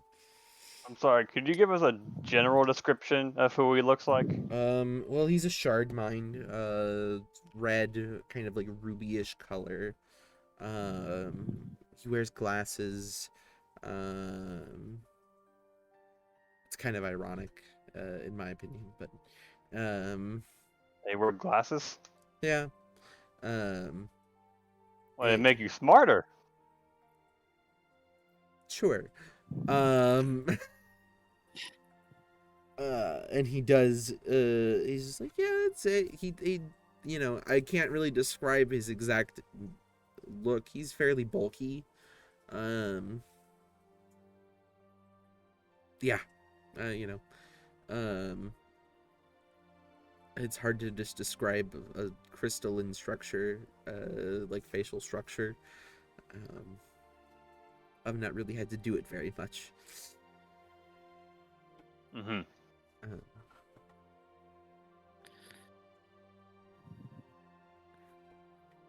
Well, and Gloria's kind of gonna like sit up a little bit, and take like a more, I'm trying to figure out, a more like regalish posture instead of like slouching. He's like squared shoulders, and he's gonna look at Pietro and he's gonna say, "I vow to you that we will find Dr. Hicks, dead or alive, and bring you back that information, or them safely." uh, okay. I would hope alive, and yeah, I'd appreciate that. If you So Kira's gonna jot something down in his tome, by the way. okay, cool. Well, I should probably get going back to my dorm. I don't like to, Mm-hmm. you know. I hope you guys have a good Constellation Day, and I'll see ya. He just kind of awkwardly stands and kind of walks towards the door right as Piper enters. Almost Fucking like bumps into him. Oh, sorry. You're fine, lad. Out of his bag comes a couple of different things as he like you are steady. He falls like a ton of bricks when he bumps into something. He drops. What does he drop? So he drops a couple different books, a diagram of what looks to be an automaton of some kind, very intricately designed, but something seemingly very small, and then also this kind of puck-shaped metal disc with like different engravings on it that you aren't sure if they are deep or not. Can I pick up the disc? Yeah. Looks like I'm helping him. I'm more just like trying to observe it, see if I can get more details on it. There seems to be something that you could like press in on the back. I'm gonna press it, quote unquote, on accident. Okay. Of course. So, some of the other bits that looked like they were just kind of inscriptions, kind of fold open, and you see these two kind of red, lights on the inside activate, and you see some of the other engravings also open up and reveal some like tiny legs, and it like pops open into like this small robotic spider, roughly this like would fit in the palm of your hand. That's incredible. Oh, And they'll offer it back to him, saying that. yeah, thank you. He just kind of delicately does it, like pressing down the back of the thing, and it retracts back into like the puck-shaped disc. And as he's walking out, I'll give him a pat on the back, like leading him out, and then, can I see the group from the entrance? Yeah, absolutely. They're all sitting at On the tables. way there, are there any plates of food that are not being eaten by people? Roll me a perception check. So you're like looking Do we have for any late people who wake up slowly? Perception check. I keep closing the character sheet. I don't know why. There's nothing to see. Perception. You still have Oh, it at that disadvantage. But my bad. we would take the first one because that's 10. Most of them seem pretty like they're taken here. Like it's like part of a group, you know. A couple different people. So no, there doesn't seem to be any unattended food. Okay, at the table, the group's plates. Yes. Is there food left on them? Let me turn off disadvantage for a sec. No. Well, Got- I don't know. You guys have been here not that long maybe, so there might be a couple pieces. There's like, you know, toasts and all of that. So you guys might have a little bit left. I'm gonna sit next to Frederick and just slide the rest of his plate in front of me, as if it's mine. Is this like a sleight of hand thing, or are you just doing it? I'm just doing it. You don't have any food on your boat? I have food on my boat, but it's for traveling. I'm sure you won't mind, they say with like a sly grin, taking a piece of food and taking a bite out of it while looking directly in his eyes. This is a power move. What they're doing is called a power move.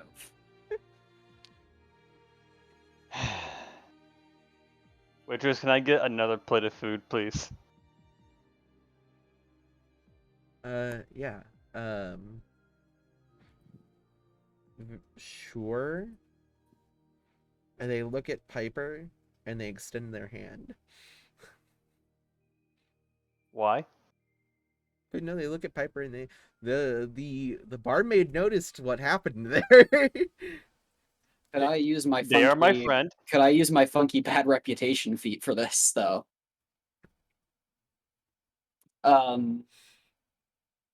They look Because also they did it like it's theirs. They did it like this was something that they were supposed to do when they sat down. okay.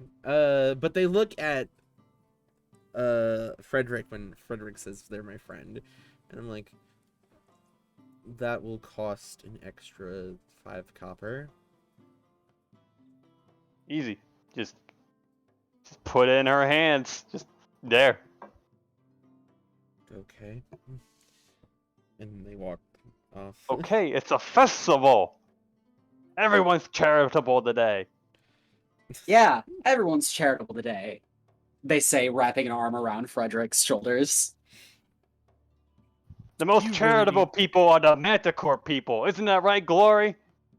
I don't know. You're what gonna buy talking around about. all of us, right? I will do no such thing. Oh, come on. It's your birthday. Constellation Day. Yeah, I hate all of you. So That's not what you said last night, friend. also, if it's my birthday, shouldn't you be the ones treating me? Oh, no. That's not how days work. I have to agree with Frederick here. I do believe that is in fact how it works. Hmm. Hmm. Are your pockets a little light, my good sir? Yes, obviously my pockets are light. Why do you think I worked so hard to get us the meal? Hmm.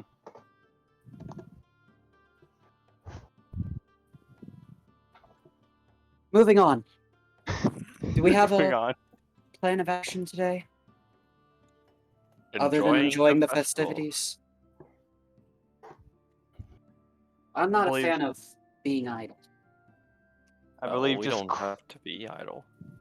I believe just simple questioning. Well, we're not gonna do it right now for the mind flares, right? Shard Shard mines. mines. Shard mines. Thank you. Mind We're just gonna flayers. simply are not question the hunt- shard mines. See if they have like any brooding thoughts, dreams, weird motivations, strangers watching them. If that gets us nowhere, then we can go ruin hunting. Oh yes, we could find a shard mine to partner up with, and if anything would have happened to them, we would be there to stop it, right? Right then. Yes. They will tap the table with both hands, and stand up. I'll get started asking around. I've had some ideas of my own. Mm-hmm. Do we have somewhere to meet back up? why don't we meet back here at evening time, at dusk? It's a good idea. Actually, Um, Piper. Hmm? Might I join you for just a few minutes? Don't see why not. I have a question. I've a few inquiries for you. Sure. Yeah, you guys are able to kind of walk off. I'm gonna roll sleight of hand for something real quick. It's not super important. Okay. Steals my bird. No, I'm not stealing anything. I'd ask Zoe if I was stealing something. Okay.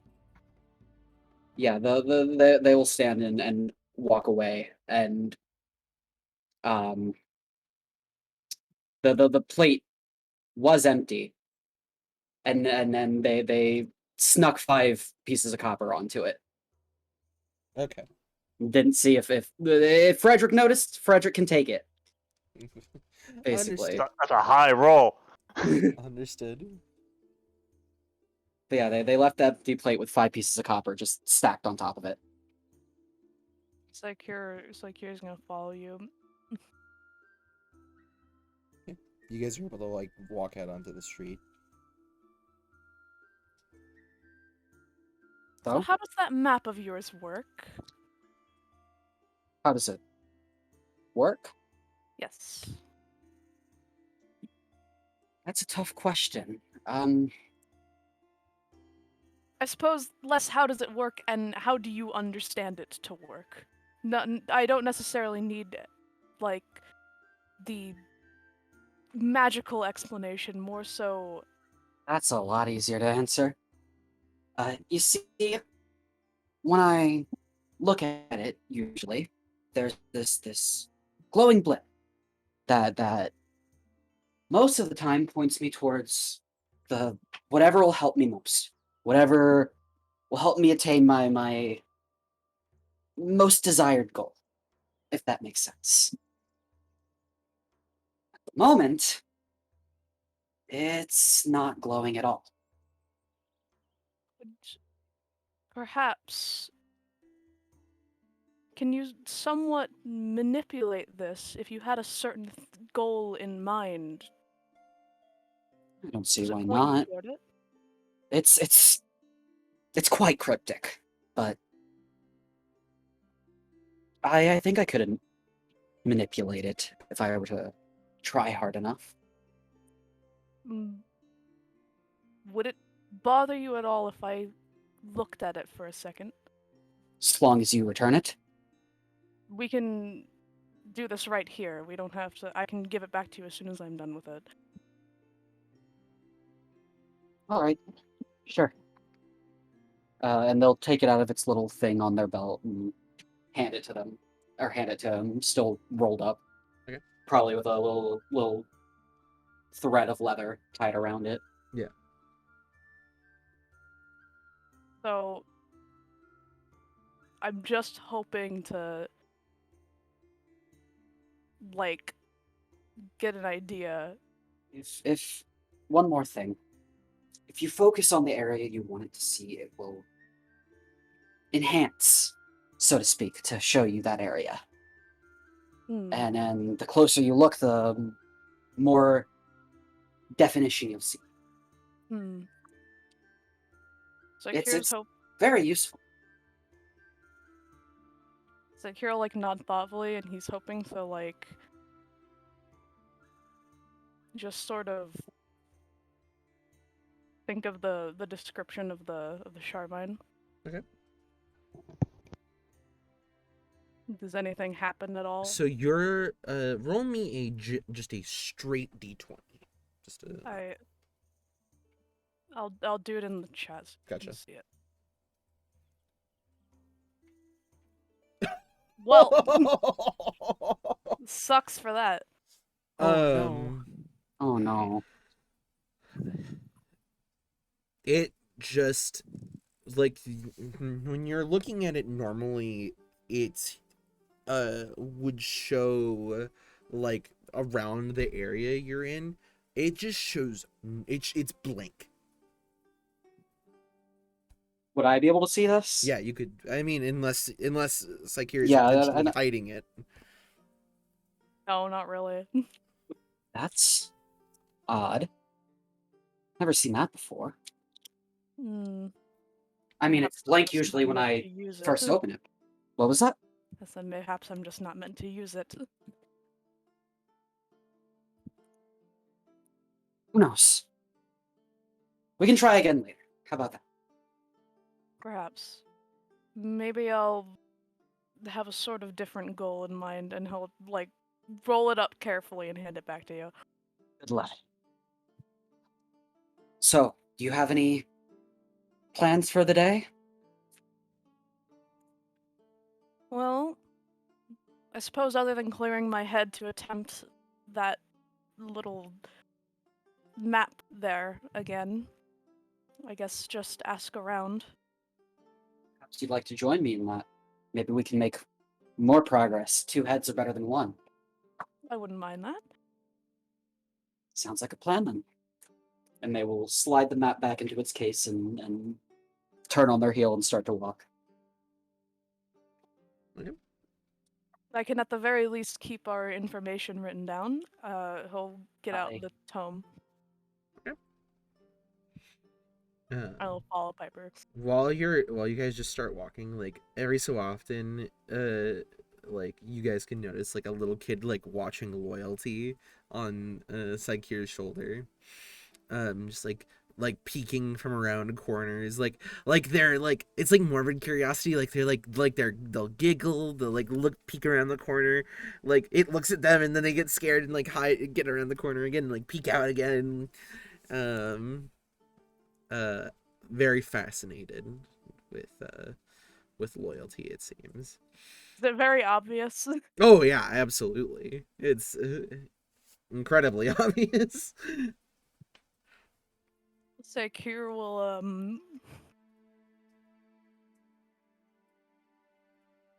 Secure will like stop for a second and he'll pretend not to notice. He'll like pretend to write something in his tome. Okay. They just kind of like peek out a little more, just like getting like almost their full head out from behind like corners that they're watching you from. Zoe, you'd said before, I think back in session 1, that when the map is enhanced enough, it says the names of a certain like establishments, right? Yes. Like important ones. If I were to pull it out and try to find the general area, I guess like this district, is there a guard station here? So you're looking at it, and it seems like whatever happened to it with Psycheer, it is still blank. At least for the moment. Right. A couple kids, let's see, are any of them, one of them, like, the bird looks at them like dead in the eye, and they just go screaming down an alleyway. It's like here's gonna laugh and just keep walking. That kid rolled a He was natural gonna try and one do on- something. He was gonna do something nice, but you know what? That's funnier. There's still a couple kids like watching, but like one of them just gets freaked out. Just gonna laugh, keep walking. Okay. You gotta catch up to Piper. Okay. Yeah, they probably didn't stop walking. Yeah. Okay. They're probably like staring at their map. They flabbergasted. Okay. Okay. So you guys are doing that. Back in the tavern, what are the other 4 up to? I think just getting ready for the day. Yeah, we're going to find a shard mine and Glory's gonna protect them. go to the school or the library to try to get more information on like the ruins or the shard mines, just general information gathering. Okay. Just gonna pretend to be a scholar today. So you're gonna head off to there. Anybody going with Glory or no? Well, I was told that things were gonna be quite busy because of the constellations, so Mhm. so I'm not gonna bother the university today. Okay. I'm just gonna look around. Okay. Fair enough. So, Ferritin and Frederick, is Bronwyn also kind of going out and just exploring a bit? Yeah. Okay. So as you guys all kind of head out into the city to do your different things, for the day, we're gonna go take a break. All right. Nice. Yeah.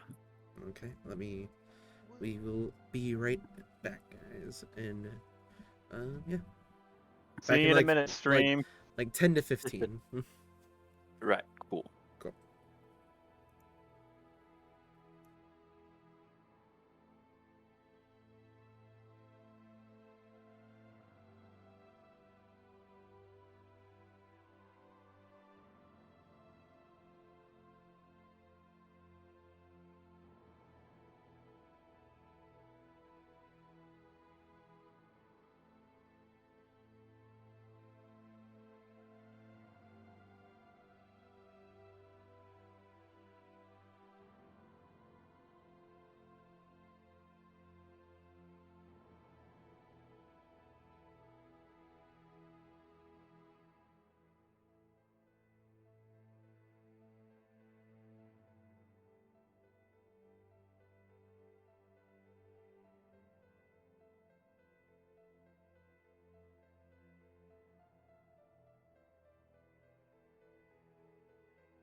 Okay, and we're back. So, you guys have gone about to go do different things. We're gonna start with Glory, because Glory went off on his own towards Hey, the that's me. spire. So you're going off to the spire. You're not. You didn't say like a specific destination, or are you just kind of going in and like going on the campus and like trying to find somewhere that you could potentially do some research? Yeah. Okay. Roll me an investigation check. Okay. I am not good at those. Oh, okay. I am good at that. 19. 19. Okay, so you're able to find a library. It's called the Archive. And there are 2 guards outside of it currently. As people are kind of it's actually this is probably out of the rest of the city the place where it is most poppin'. People are doing like throwing like a fireball like up 120 feet in the air and exploding like fireworks. Would you say it is bussin'? It is bussin'. People are doing all manner of like there are bards that are playing here. There are different you know you find that there is somebody that has made some sort of automatons that are dancing in the street, just kind of on a loop. uh it is just this is probably the highest energy space, and there are 2 guards just kind of up against the wall of the archive up to the door, that are just kind of watching all of this take place on the street and kind of move its way different directions depending on the different activities that are going on throughout the city. I will approach them with a big, friendly smile, and I will say, "Good morrow." Good morning. Are you intending to use the archive? Yes, I am. I am just looking to do a little bit of research before my companions and I head out. Are you a student?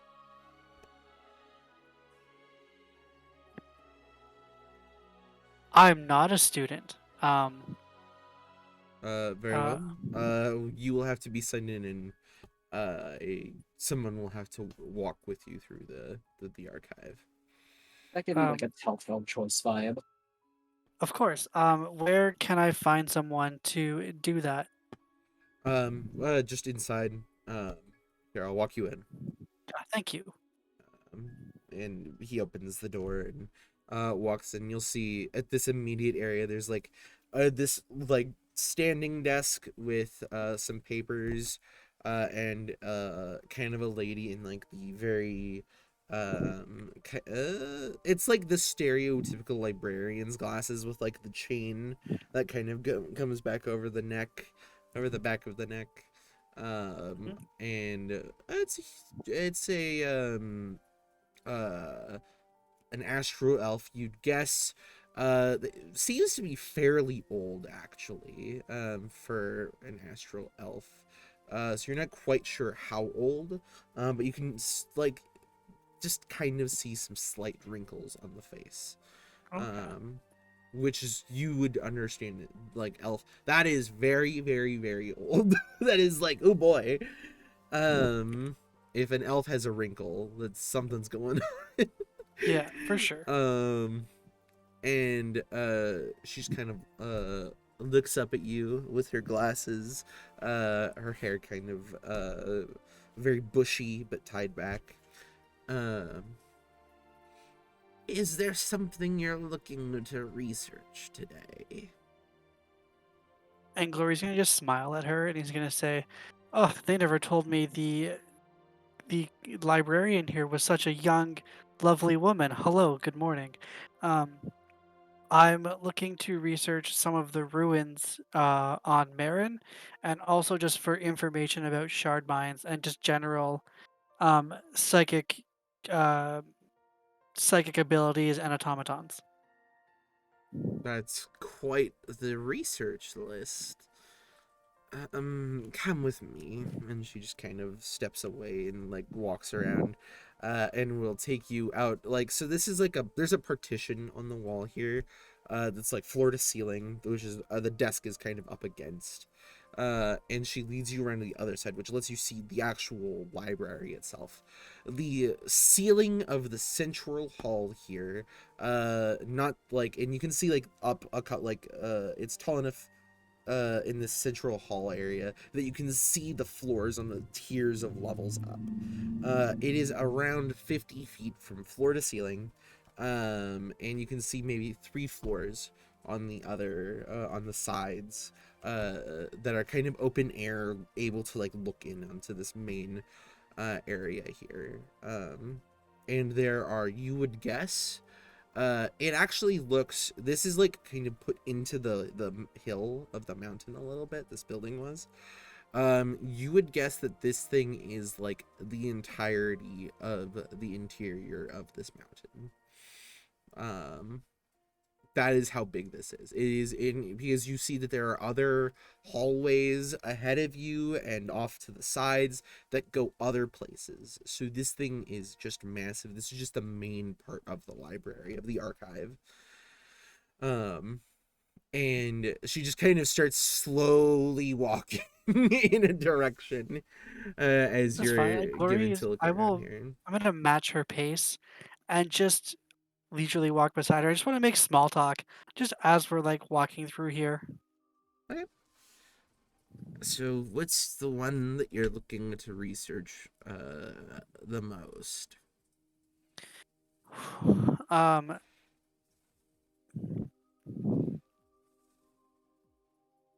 probably the shard mines and automatons.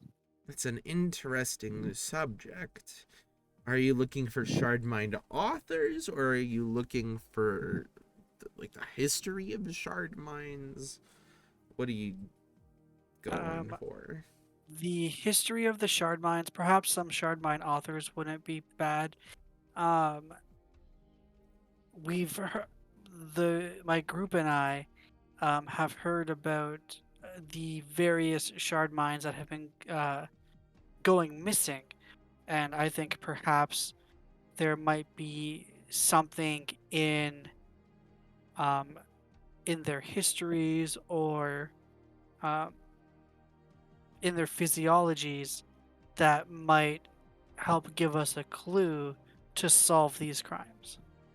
I see. I see. Well, there are a couple of things here, and as she kind of gets you guys into a section, you guys pass what looks to be a you've seen one of these now, a couple of these this time. So you see this fire genasi. She is probably around 7'6" in height, in this nice kind of gown that walks by,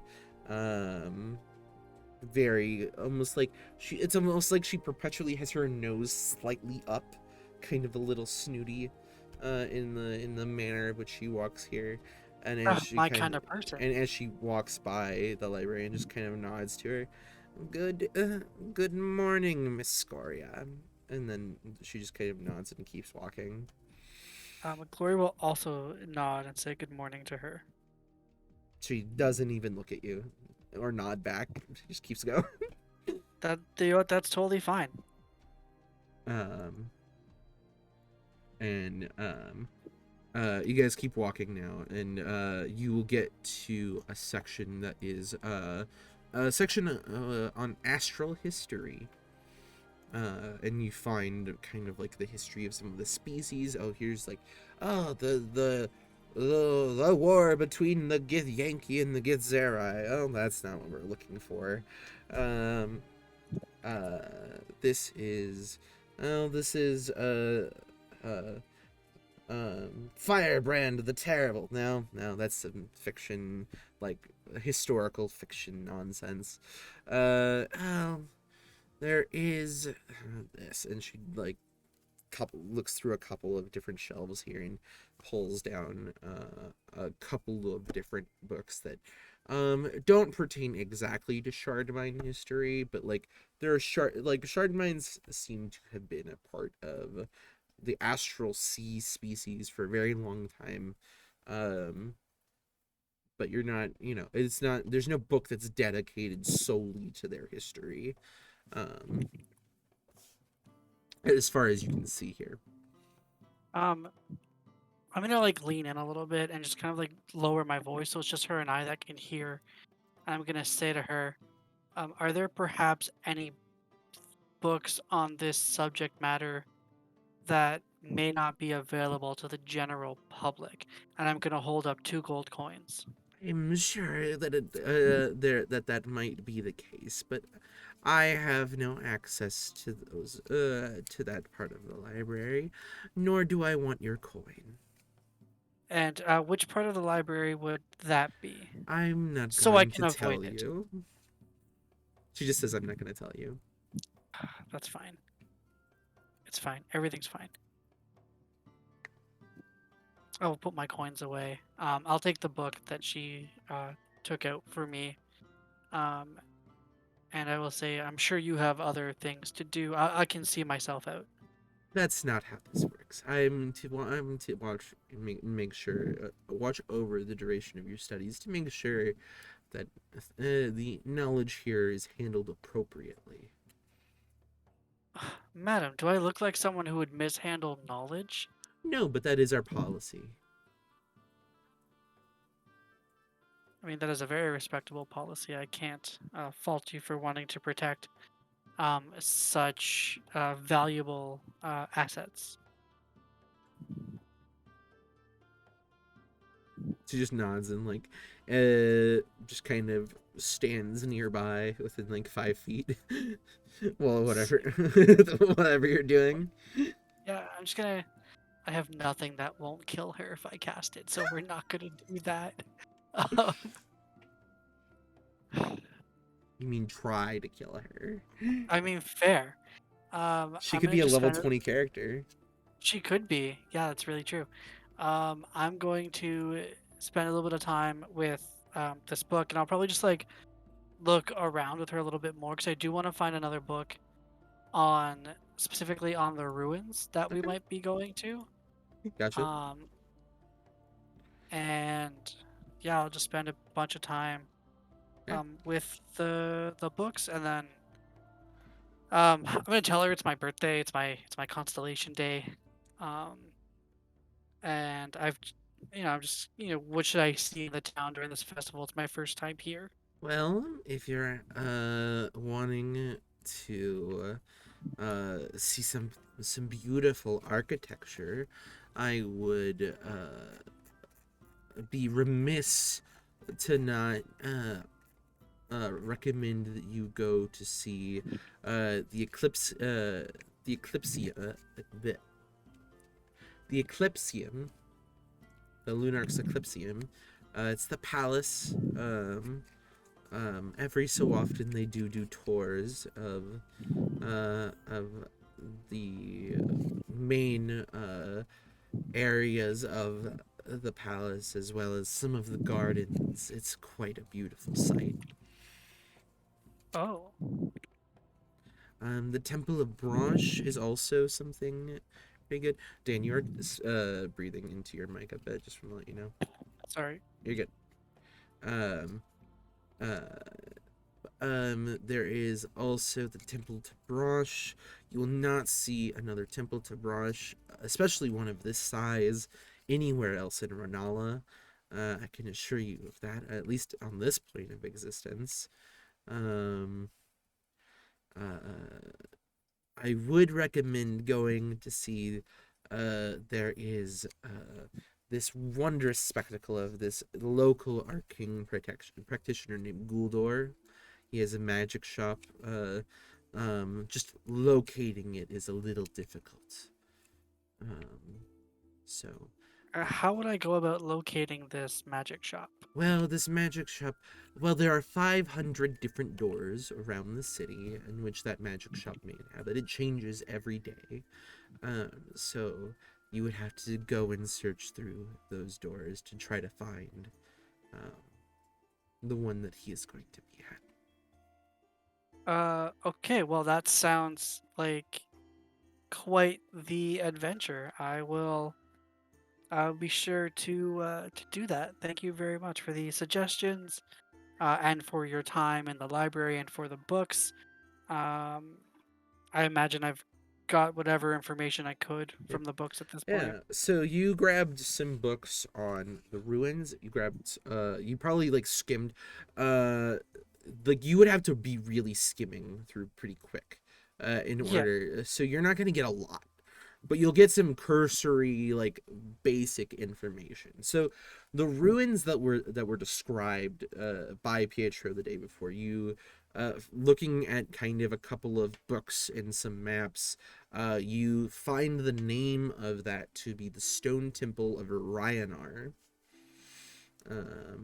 That is the name of that ruin. I can put that in the chat, so you have access to it. Thank you.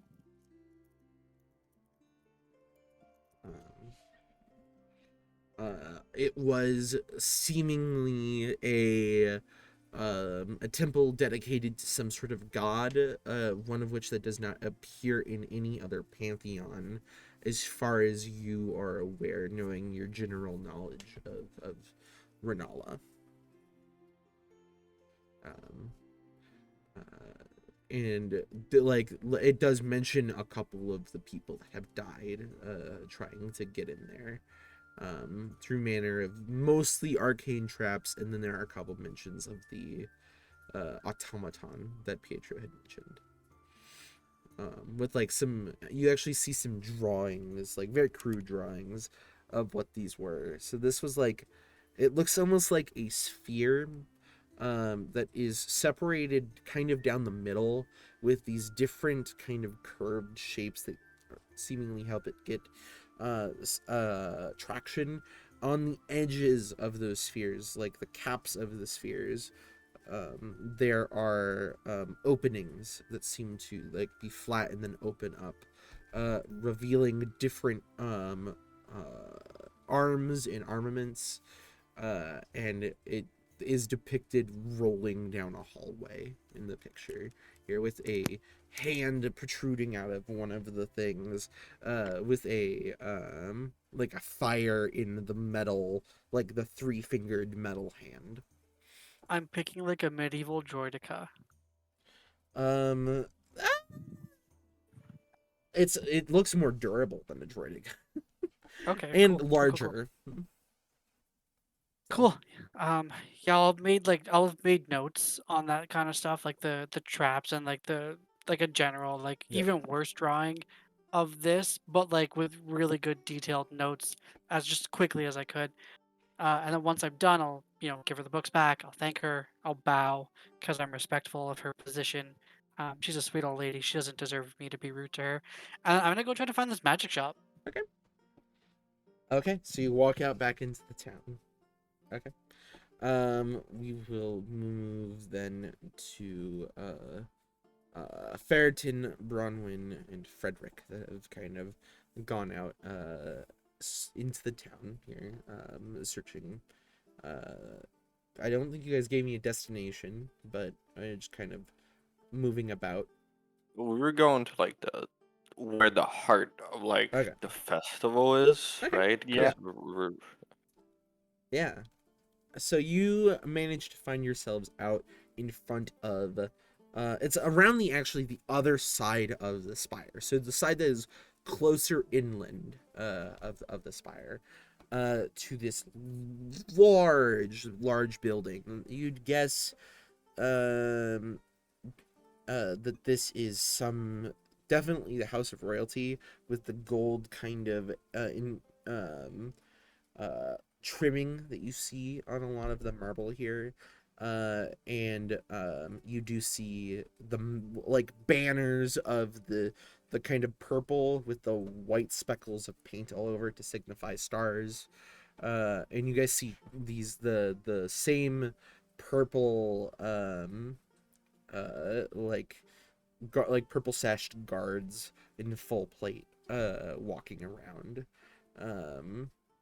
in just kind of different like pairs around this large open space that has a fountain in the center, some sort of square with a very nice soft smooth stone like that is put into different patterns of the different constellations on the ground, making up the actual floor of the square itself, with all manner of different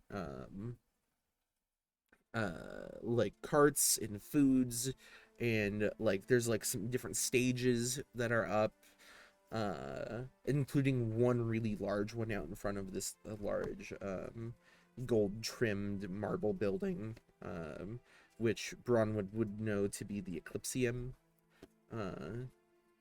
which is the Lunarch's palace. Very, very lively here. It's a lot of adults and intermingled like kids scurrying between like different like adults' legs and stuff while you guys are walking around here. All right. Are there any shard mines nearby? You see a couple. They're fairly Fairly common. they're not the most common, but they like out of every like 20 people you see like 3 of them. I see. They're like the most common is Astral Elf. You actually don't see a lot of humans here is kind of the weird one. So Ferritin not Sarah, Frederick stands out a lot actually in the crowd. You see a couple of those hippo looking people. Oh, GIF. Yeah. You see a couple people with like the kind of grayish green skin with like the nose kind of pushed up, knowing those to be having described them before as Gith Yunki and Gith Zerai. And a couple shard mines and a lot of astral elves, a couple sun elves as well. I see. And yeah, that's a lot of what you see around here. Well, this area seems relatively guarded. I don't think any of these shard mines will have any trouble.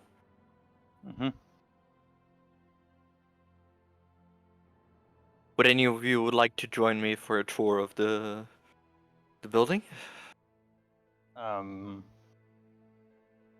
Which building again? I'm sorry. The palace, right? That is the palace, isn't it? You're pretty sure it's a palace, but I guess a look wouldn't hurt. We could find some interesting facts about the history of this place. Maybe this will help us. Potentially.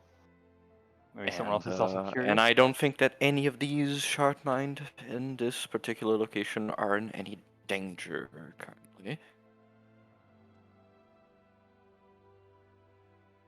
Let's go to the palace and see this ending there. All right. So how do we sign up for a tour? So as you guys approach, there are a couple of guards that are kind of at the there's probably about 5 or 6 guards at the base of the staircase here, but there's also a booth of some kind, like it's seemingly made of that, again, the white wood, with a couple of, it's a little bit more permanent, it has some of the gray, the light gray marble that is kind of on the frame of it. And there is a one of those Gith that is standing behind it. That had in this, there's a sign above that says tour. And you see that there's a small kind of crowd of about 5 or 6 other people that are kind of waiting off to the side of the booth. All right. Well, going over to the booth then. Just impatiently waiting. Okay. Is there something are you looking to do the tour? Yes. Me and my my companions here would like to. Yes. What kind of tours? It's this tour, well, the tour of the main hall inside is currently closed. They are holding some festivities inside. But we can take you to some of the more historical wings of the palace, as well as the gardens. Sometimes you can even get a glance of the Lunark herself. Very good. Very good. For no particular reason, but could we catch a glimpse of the main hall through some windows in the gardens or anything like that? It's certainly possible if they don't have the drapes closed. It's up to the guard. I don't really have too much of a... Very well. And then I just like nudge like Frederick's leg with my elbow, like What do you... like look up and it's like point to my like point my finger to my temples, like they're like thinking like. Well, for 3, that will be, let's see, it's one gold per person. Ooh, 1 gold per person. that's money steep. Well- It's a, prestigious tour. I don't know if I do not know if this is of any value here, but I am a member of the academic society. Would I get any sort of discounts for me and my companions? Roll me a persuasion check. Very well.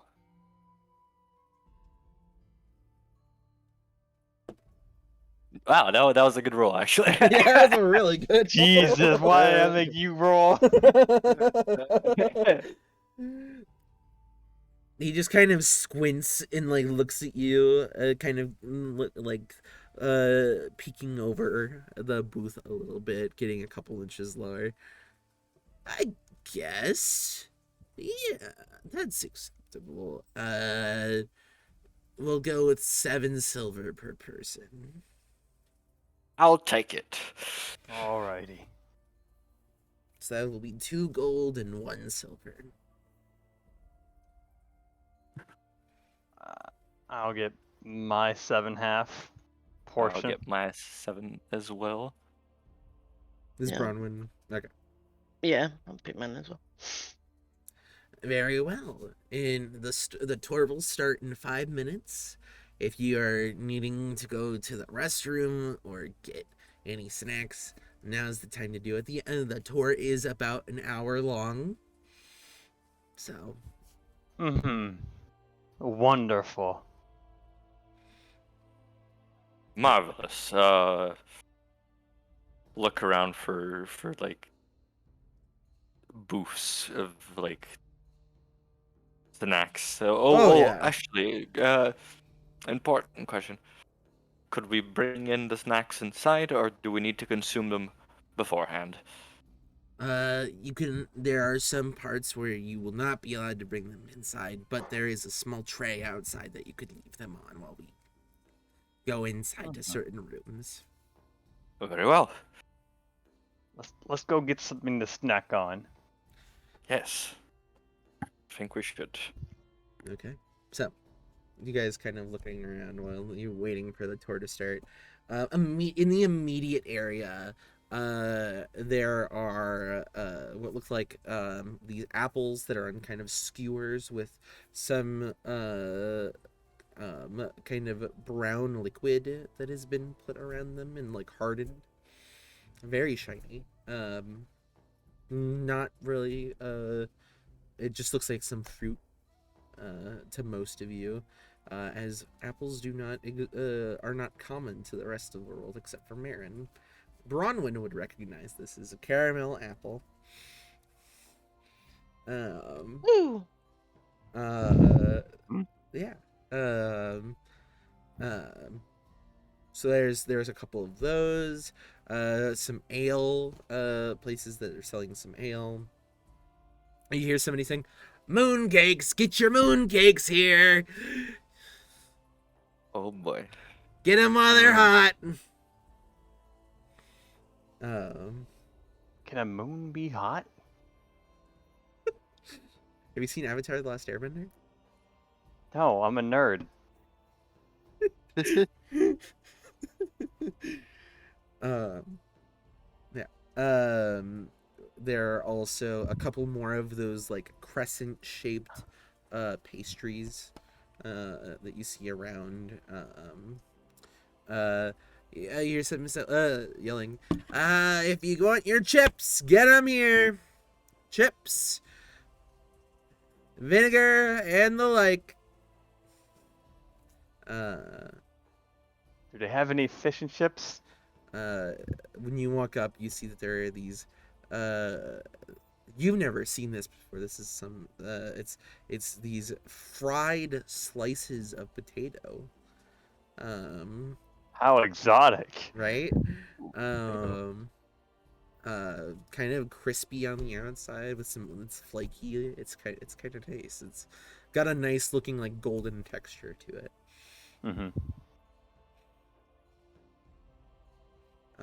With some like vinegar or some other different sauces alongside it. Frederick will get that. That'll be 2 copper. Okay. I'm just gonna get the mooncakes. So mooncakes, they're actually they're like these, it's like shortbread, like a nice circular shortbread, with a kind of scoop taken out of the top with essentially what is it's essentially just this delicious buttercream that is on the inside of that, where that scoop that had been taken out, topped with some powdered sugar, as well as with a little bit of sprinkles of like basically like it's like if somebody like took tiny little slices of different fruits and put them on top so that they kind of stick into the buttercream.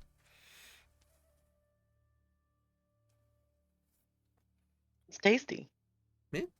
And that will I'll take one. be those are a little bit more expensive because they're that's 4 copper.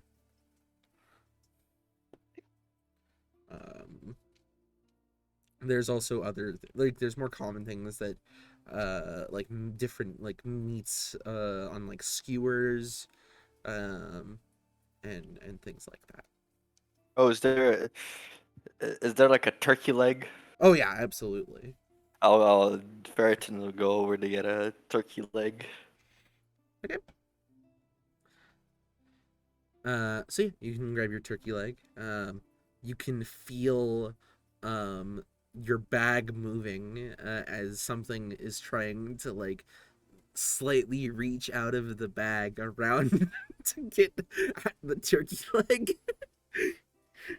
Every now and then I'll just like hold it there in the back.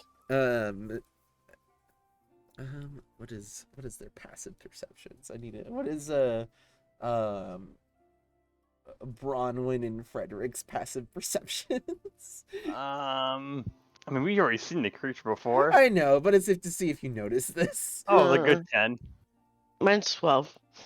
Bronwyn would see just like the little snoot poke out of the bag and nibble at the turkey leg. I'm just gonna chuckle when she sees it. And like poke back in. Uh, yeah.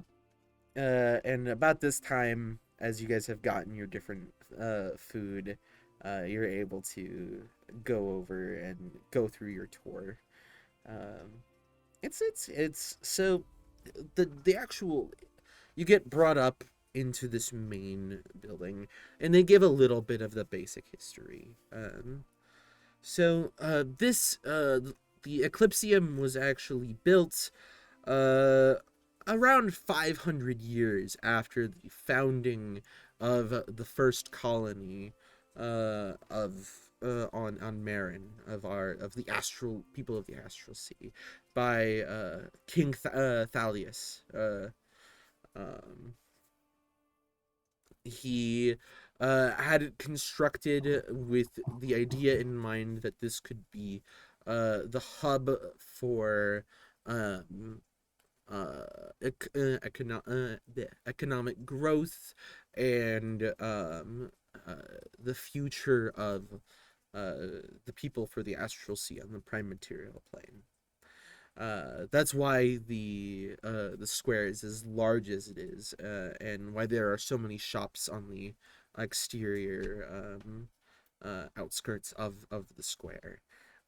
Just to really try to bring in a multicultural, kind of a melting pot of the different cultures of the prime material plane. And as like you guys go in, you see like there are at all times at least 2 guards with you. Like with the group. Sometimes like switch out, but there's always at least 2.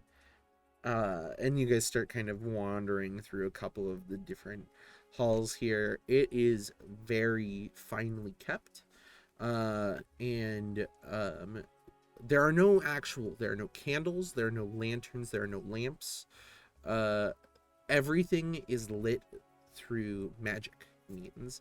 So like you will see what looks to be like a glass case that is kind of affixed to the wall, but there's no candle inside of it. It's just a floating kind of, it bobs a couple millimeters up and down, this glowing orb that kind of Kind of like a wisp. yeah, kind of like a wisp, but it's not intelligent. It's just a stagnant light that stays in the middle of it, and that's kind of what lights the room's interior. There are numerous different like side tables that you see have beautiful artwork. There are tapestries on the walls that are just beautiful and stunning, like of different cloths and linens.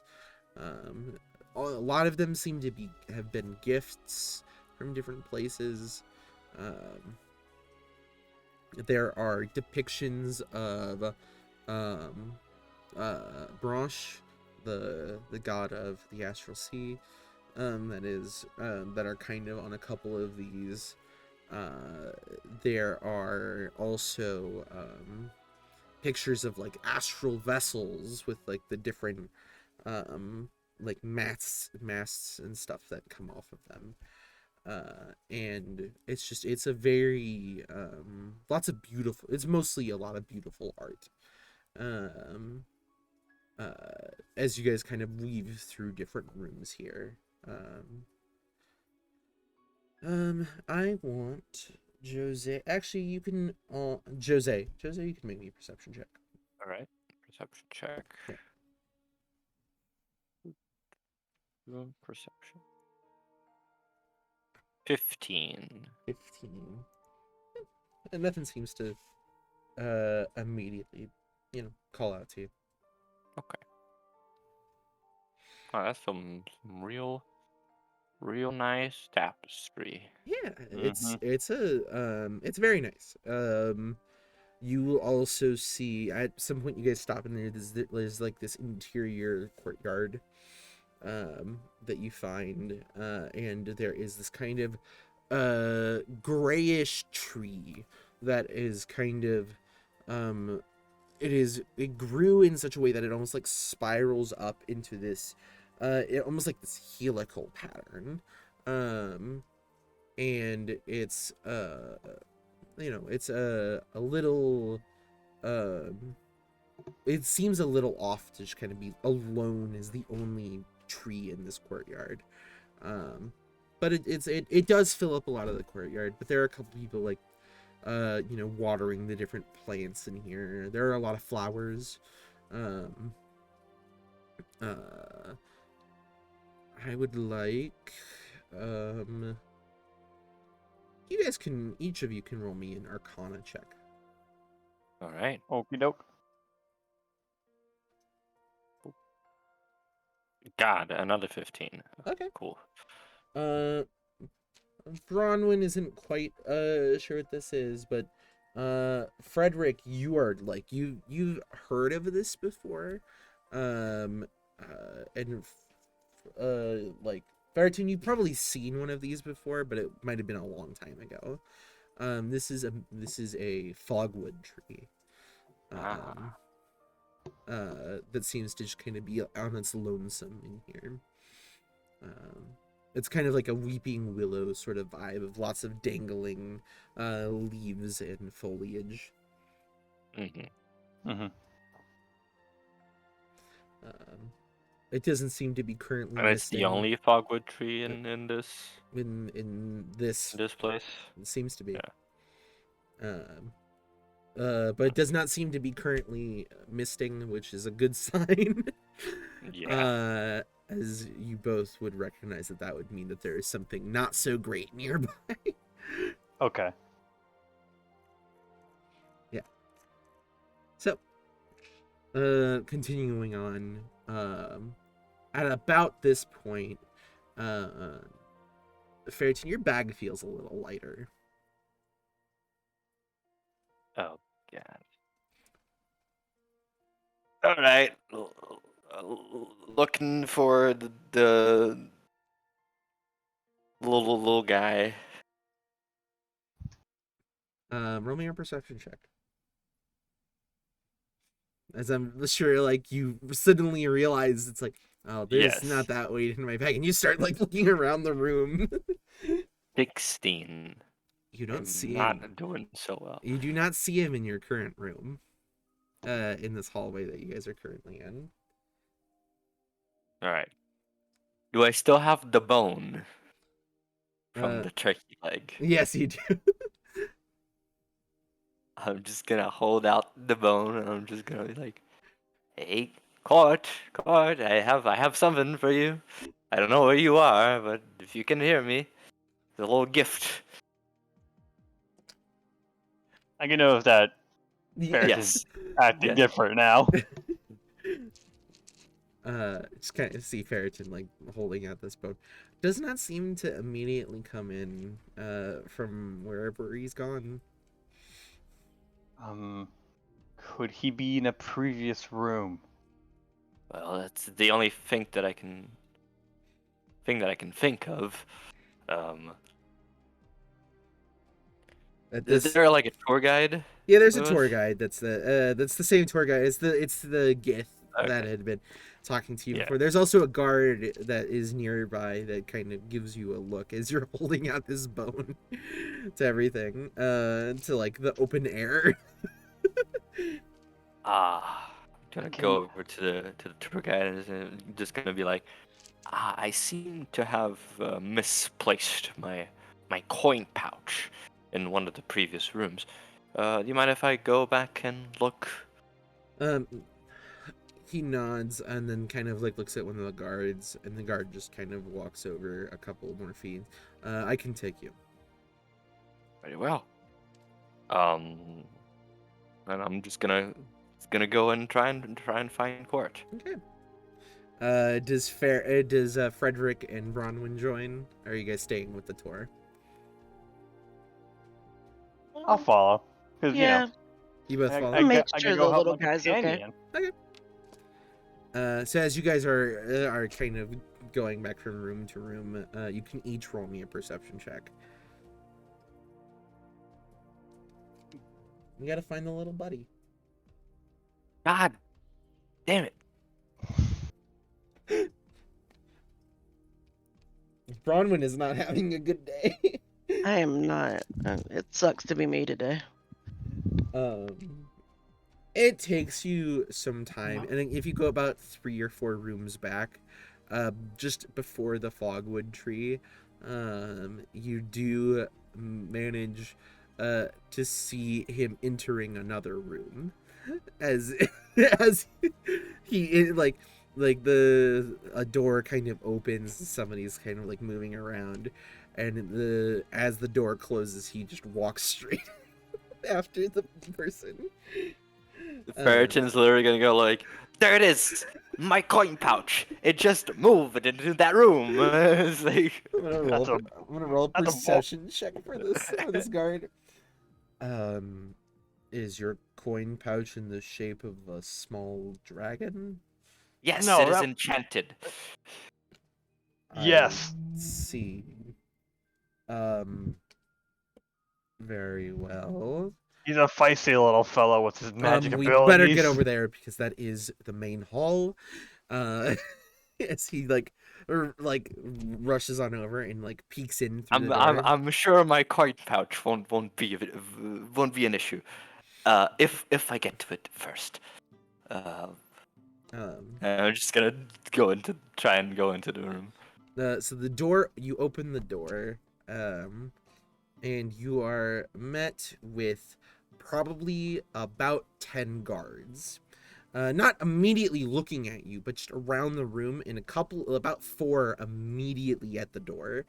And you can, after a moment or two, as you guys all kind of enter, including the guard that is behind you, you realize why. You see about 6'6", in this beautiful, elegant gown that is a very deep sea blue, that kind of just flows unendingly, down all the way to the ground, with this beautiful black hair that is kind of done in braids, that has kind of the stars speckled in it, and these 2 antlers that kind of peek out from underneath the hair. You see this astral elf that Bronwyn would recognize as the Lunark, who is currently holding Court and petting him. Uh-oh. Little dude. I'm just gonna turn to the guard that it was following us, and like very, very like meekly now. There it is, my coin pouch.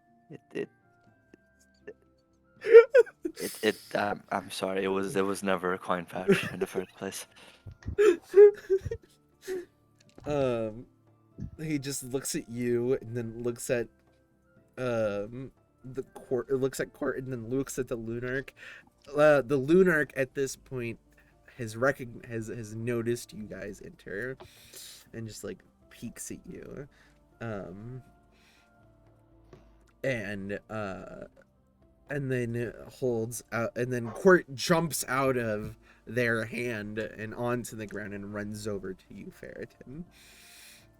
I'm just gonna literally just like put out the bone so they can grab it. He just grabs it and starts like he goes almost onto his back and like gnaws at it. And the Lunark just kind of chuckles. Very beautiful, familiar or companion you have. Oh, do you know anything about? I'm not intimately aware. But I have seen their kind before. I believe if he is yours, he has found his home. I must apologize, but I am expecting some other guests shortly, so I must ask that you and your friend, and she kind of like smile. They kind of smile as they like bend down slightly and look at Court, and Court kind of like meets their eyes, and I must ask that you move on to back to your tour. Oh yes, very well. I'm sure you must be very busy right now, and that we have disturbed a moment that should not have been disturbed. It Just is, like looks at Cord, like it's no worry. It is always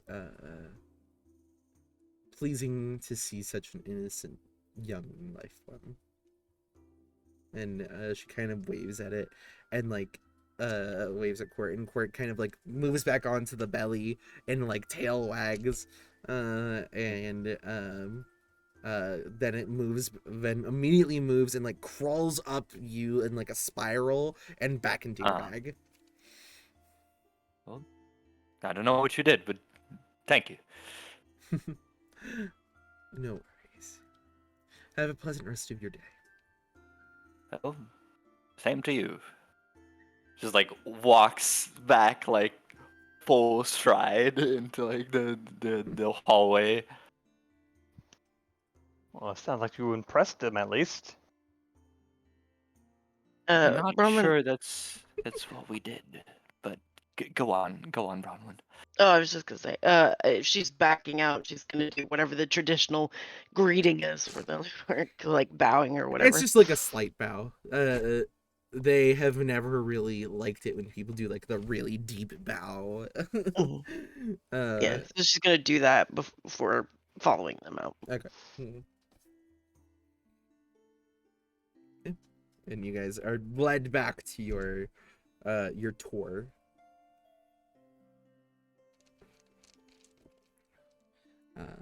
And at that point, we can move over to Sakir and Piper. So, How long we been at it? it might be like you guys have been walking the streets. You didn't really say a specific like direction or anything. So I am searching for like a guard station or something. Okay, you're Less of just like a station and more like the equivalent of a police station, Okay. like an HQ. Yeah, totally. You'd totally be able to find that. It'd take you like probably like 5 to 10 minutes max before you find like a small guard station. Like they actually have a booth, like a couple booths that are guard stations. Since these are the green guards. They were described as the Orientas before. Let's see. And the guard just kind of like there's maybe 3 at this station. One of them just kind of looks up to you. Something I can help you with? You lose your coin purse? No, nothing like that. It's not too urgent. Do you lads have time to talk for a moment? Sure.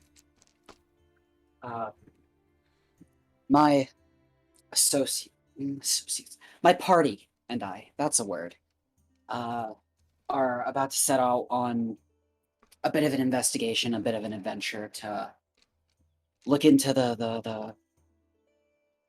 the disappearance of a certain shard mind.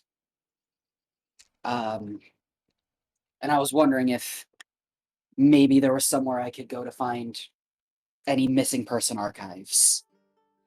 So we can do some research, be well prepared for this. Was he was this shard mind particularly well? They would all be at if you go to the constabulary, the Orientis's constabulary, which should be if you follow the main avenue down this way, and he kind of points down the street that you guys are on. It's a pretty wide street. If you go down about another half mile or so, you would see this large building with this it's multiple domes with red domed roofs. That would be the constabulary, and that's where we keep a lot of our different reports and Right then. things. Well, my friend and I will go ask around there then. Thanks anyway, lads. And thanks for the directions. No problem. Good luck. And then they will turn to start walking. Okay. Imagining Psyche's following. Yeah. Yeah, you guys are able to just kind of walking through. It's pretty nice out today. It's a very clear day. What's the season?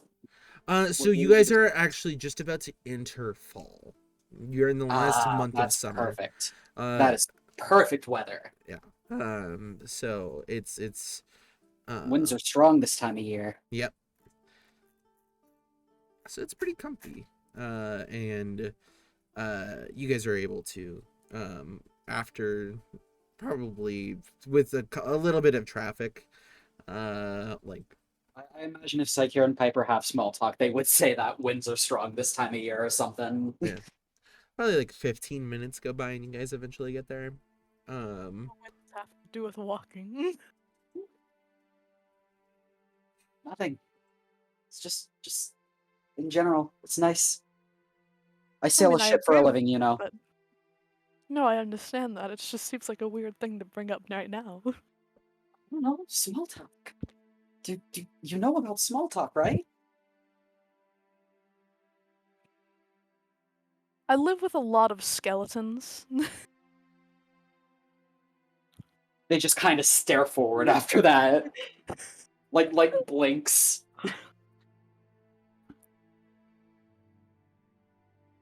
Yeah, okay. That makes sense. I hope you know that he knows full well that like what he was saying.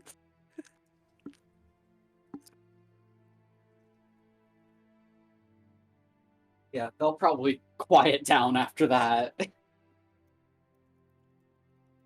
Not They're all like really giving nice, you a you know. not like giving you a cold shoulder or anything. Like they'll still talk to you.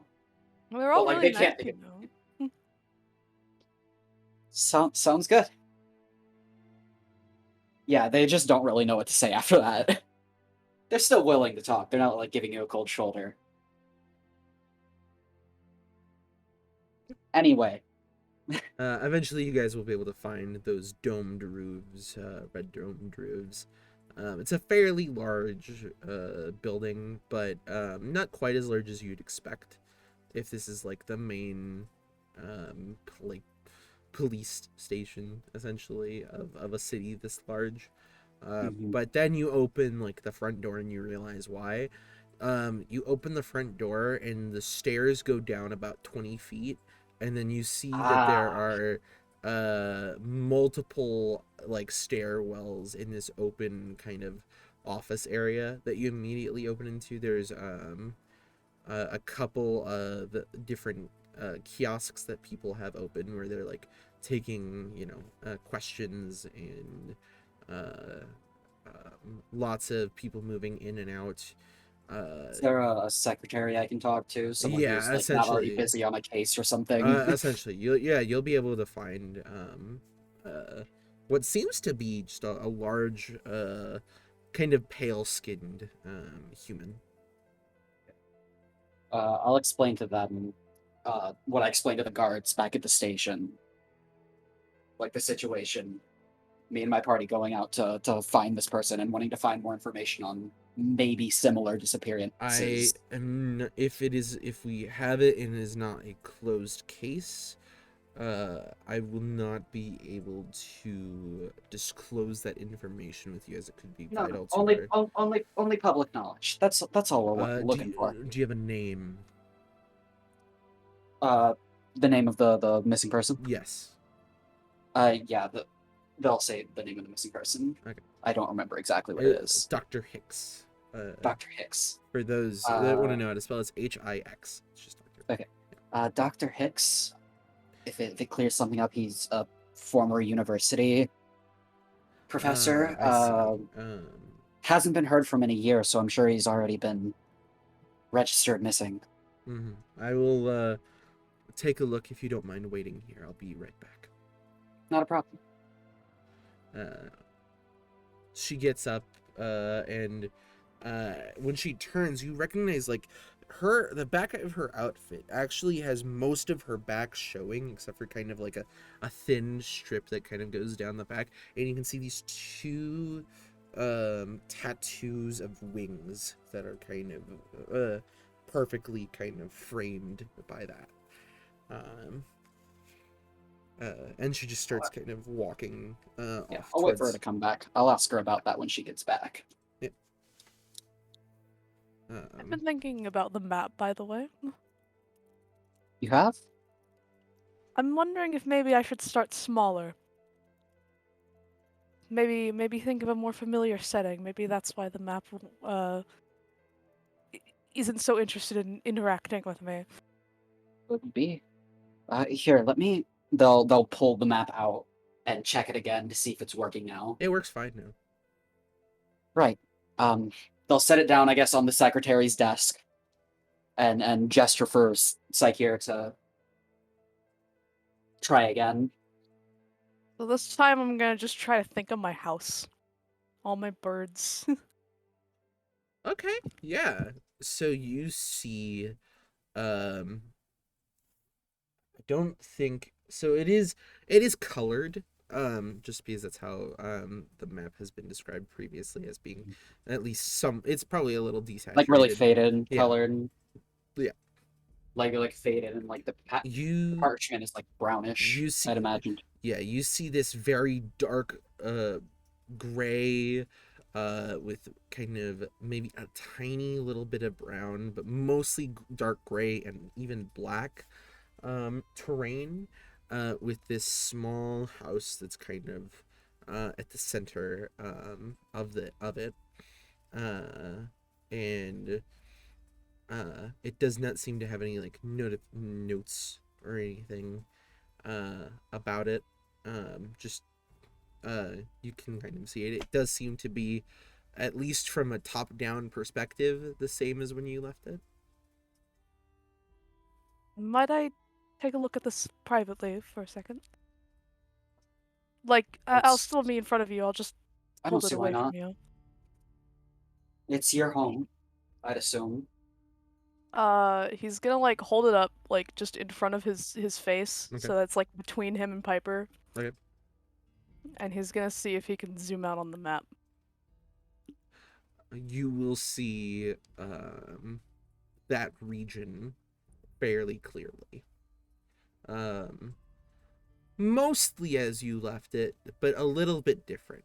You see these kind of streaks of kind of greenish, kind of very pale greenish color, in kind of like cracks in the area. Can I follow the cracks on the map?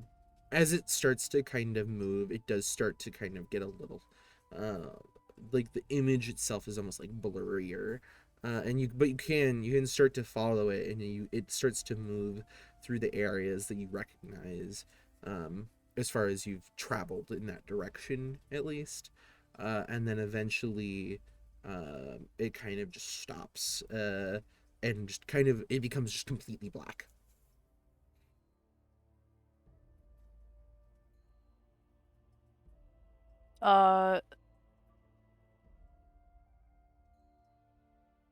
Hmm. He'll like go back to his house, I guess. Okay. Yeah. And he'll just set the map down and then step away from it. Okay.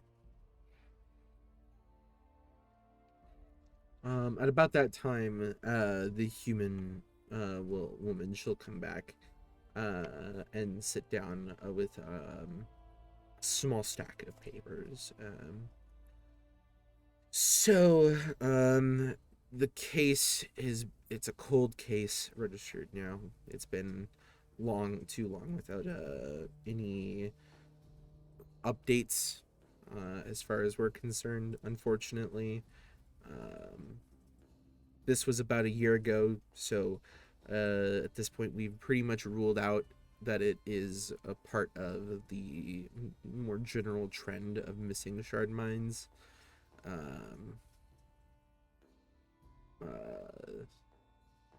Here, and she kind of places out a couple of the different papers, and it's like different statements from people is a lot of it. Like, Does it have like any sort of like people of interest in it? People Maybe of somebody I can go and interest. talk to. You will see. It's majority of them are professors, actually. Other professors. That's useful. That's actually really useful. It notes that this Dr. Hicks actually was not just not just let go from the school. He was discredited, as well as he even had his doctorate taken away. See, that is how so severe definitely fucking, what is it, Pietro? Yeah. Pietro's definitely not filling us in on everything. Yeah, he might That's be good to know. missing a little bit at the very least. It's good to know. And obviously he if he was friends with him, then there's going to be a bit of bias in how he feels. It's good to know the full truth, though. Cool. I'm gonna take these files.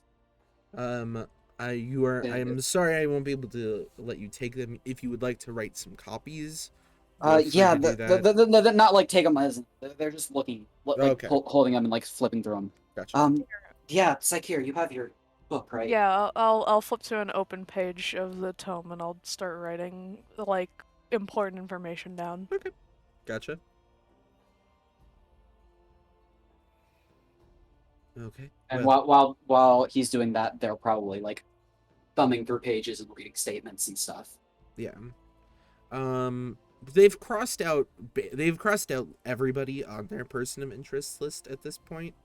It seems. Still wouldn't hurt to go talk to them. Yeah, so he was actually discredited. It notes in here he was discredited a year before he went missing. Year before he went missing. Yeah. He had a couple of general things with which for reasons that he was kind of discredited. He was actually evaluated for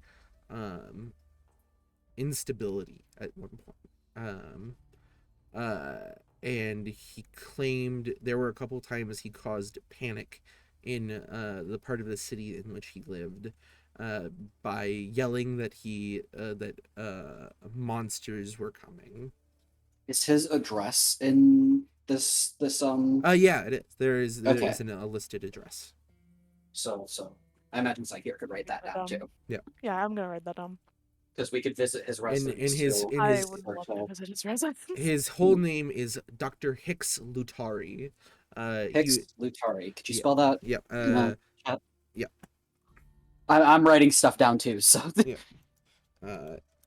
For those at home, it is Hix space Lutari. And he was the professor of planar studies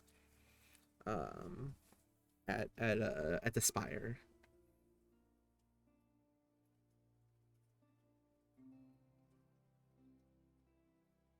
Could you repeat what he was the professor of one more time, please? Planar studies. Okay.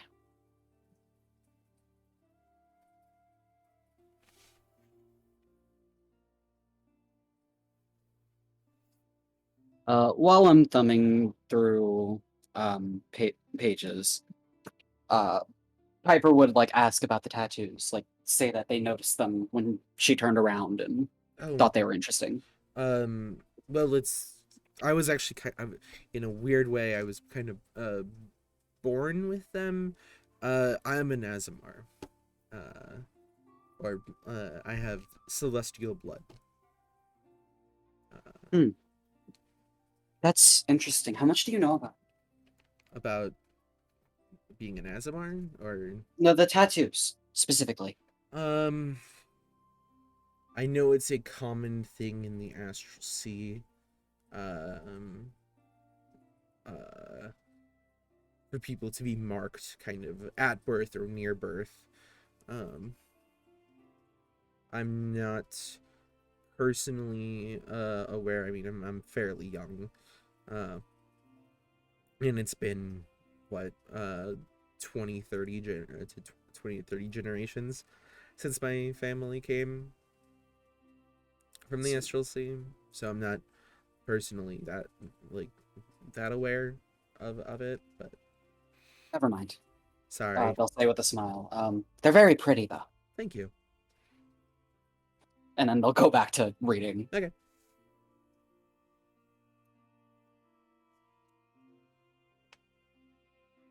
Yep.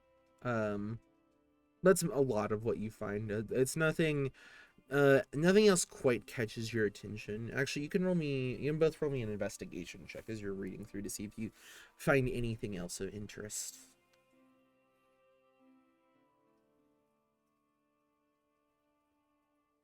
Well, that sucked. That also sucked. You're not really able to find anything else amongst these papers that catches your attention as far as something that could be relevant.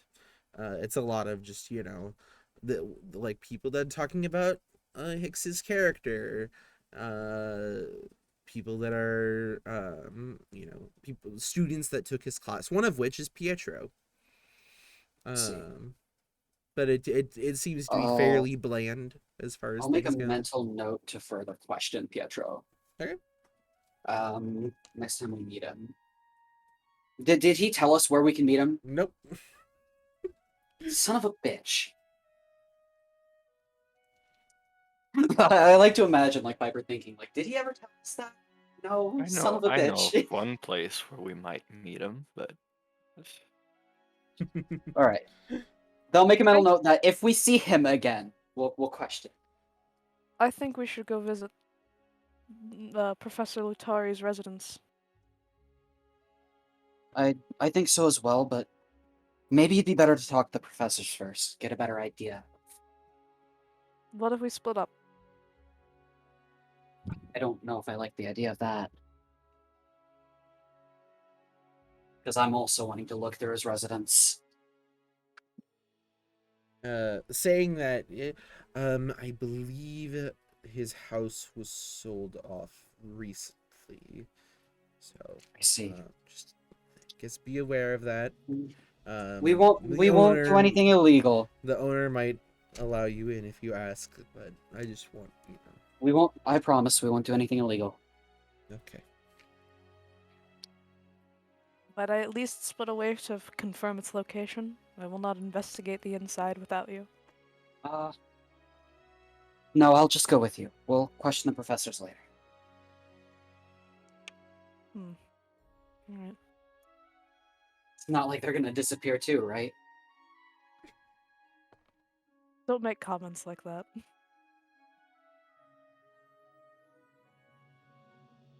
Okay. And they'll turn to I imagine we're finished writing everything down. Yeah. And I imagine I've read all the files. It's taking you a little bit of time to like copy over everything, maybe like another hour or so. At that point, the lady has kind of moved you away from her desk and off to like some tables off to the side where other people are kind of doing similar stuff.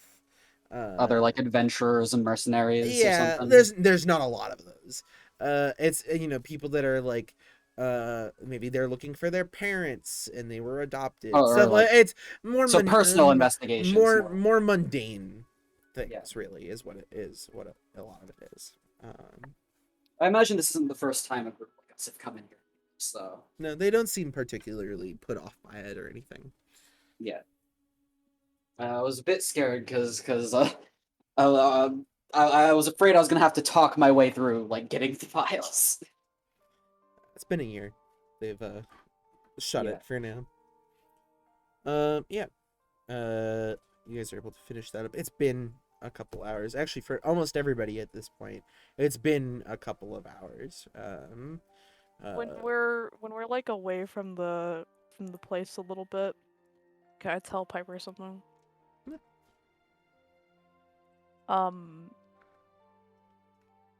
Captain, I'm going to entrust you with some information.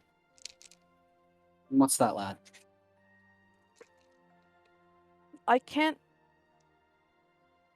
I doubt my memory because of the information that this professor has been not heard from in a year, correct? That's right.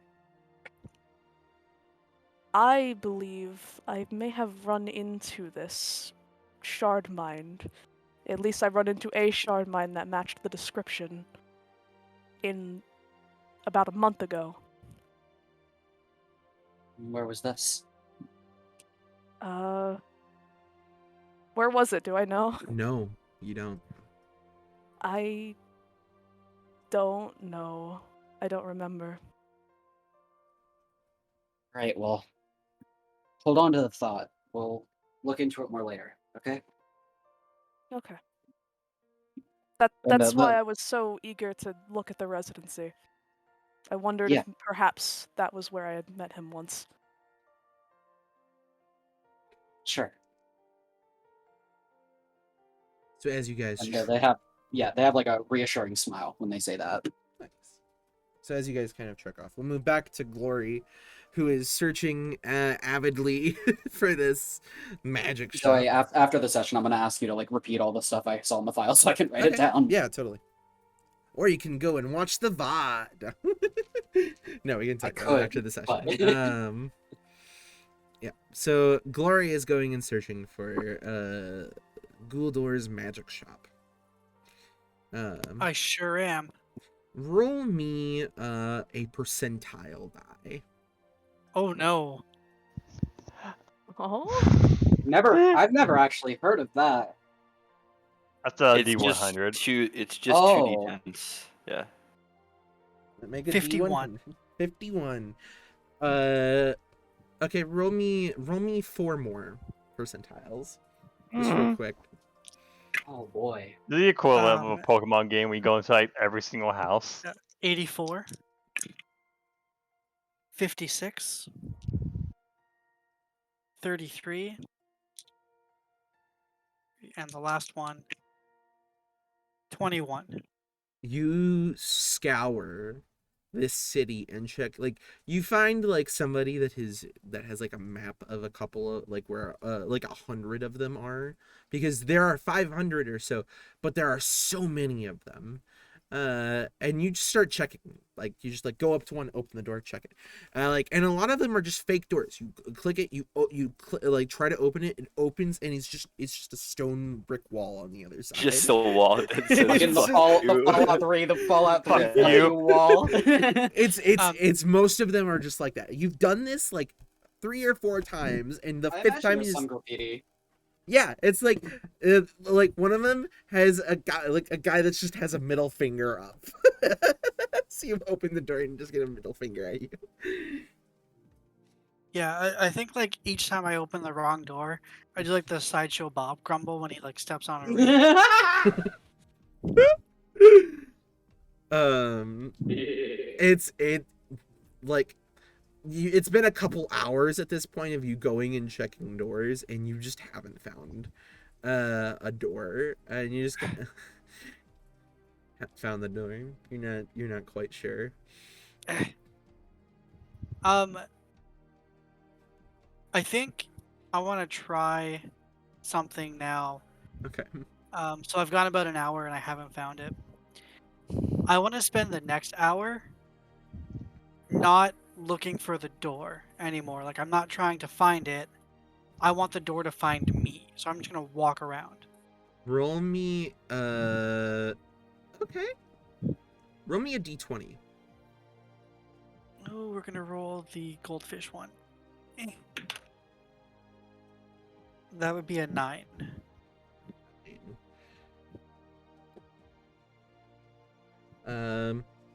No, you could you don't seem to really find any others. Even at one point you like happen to pass by a door that is marked on that like map that you open it up. And this door actually leads to another store, but it's just like occasionally this door is not to this store. It's like there's 2 doors for this store, and like one of them is occasionally Ghouldore's door. All right, I'm just gonna. You know what? I've tried for like 3 hours to find this shop. I tried to let the shop find me. Fuck it. I'm just gonna go enjoy the festival, and if I find the shop, I find the shop. It's. I'm just gonna. You know what? We're just gonna let it happen. We're just gonna go with the flow, Yeah. and just very genuinely forget about Okay. the magic shop. Gotcha. So you find now you don't. Damn it. So you start kind of walking around. It's really nice. It's like people are just genuinely cheery and happy, and you know, celebratory. You know, somebody's like, it's this kid's kid's 10th constellation day, and everybody within like a block radius just like, huzzah, like, yeah, just like they cheer him on, and it makes the kid feel real special, but also like blushing and flustered like mad, and just like shrink into their seat. Oh, that's precious. You see like there's, you know, a lot of stuff is closed today. Like there's a just as you're kind of wandering, not looking at anything in particular, you see like there's this this place called the Fake Tusk, that as you kind of like walk up to it, it seems to be some sort of cosmetic surgery center. Interesting. What can I get like a tattoo here, or is it like? No, it's like Okay. like you need a fake eye, or like what have you ground, like are you an orc that's like ground down your tusks? You can get that there. Or, like, do you have a horn and you need to get like a horn replacement? Stuff like that. Okay. It's literally just cosmetic surgery is basically. What was it called again? The Fake Tusk. Cool. There's like their restaurant, actually, as it gets closer to evening, there are even some restaurants which not actually a very common sight in many places. Taverns, sure. This is like a nice restaurant, like candlelights on each of the tables, nice like tablecloth, stuff like that, like a nice server outside with like a little wooden fence that kind of goes around the area for that kind of connects to the building that the restaurant is in. Couple of those. That's very nice. Roll me a perception check. Yeah, for sure. I think I'm good at that. We're gonna find out. 16. Okay. You find a another magic shop at this point. Oh. Called the Fake Tome, or sorry, not the Fake Tome. I was reading the wrong line. The Forgotten Tome. Which seems to be another magic shop. A little, you know, not quite as grandiose as a lot of Moonhold has been, but not bad. It's got like this kind of the hexagonal window at the front, like where it's just like kind of comes out with like a little bump, an angled bump, and kind of comes back into to be flush with the building. And like there's a small, it's actually like you see there's like some books inside, some different shelves lit by candlelight. There is in the window there is a cat, but the cat isn't a normal cat. The cat actually has like a unicorn style horn on it, and it's like just sleeping against like the windowsill as you kind of walk by. I would like to go inside. Okay. You go inside and you are there's like 2 other people in here at this point. It seems to be, not super busy, but for a magic store, a lot of the purchases in magic stores are fairly expensive. So maybe it doesn't need to, like, maybe this is busy,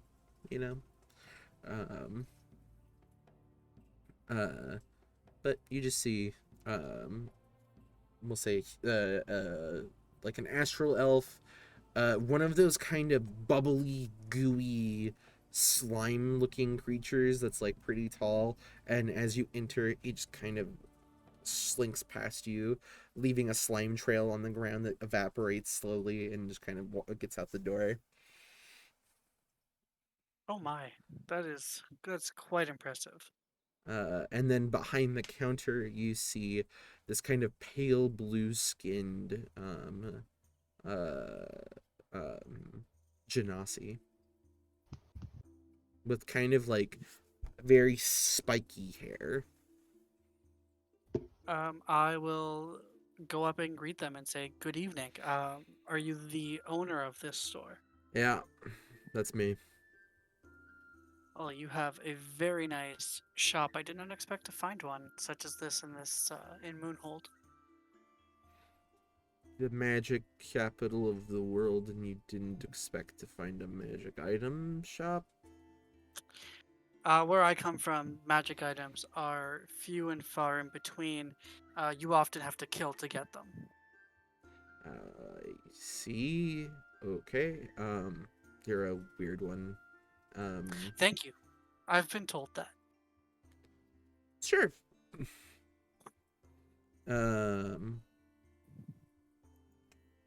Interesting. It just kind of gives you a look and just kind of, is there something I can get you, or? No, I think I may just look around and see where my intuition takes me. Okay. Well, feel free to look around.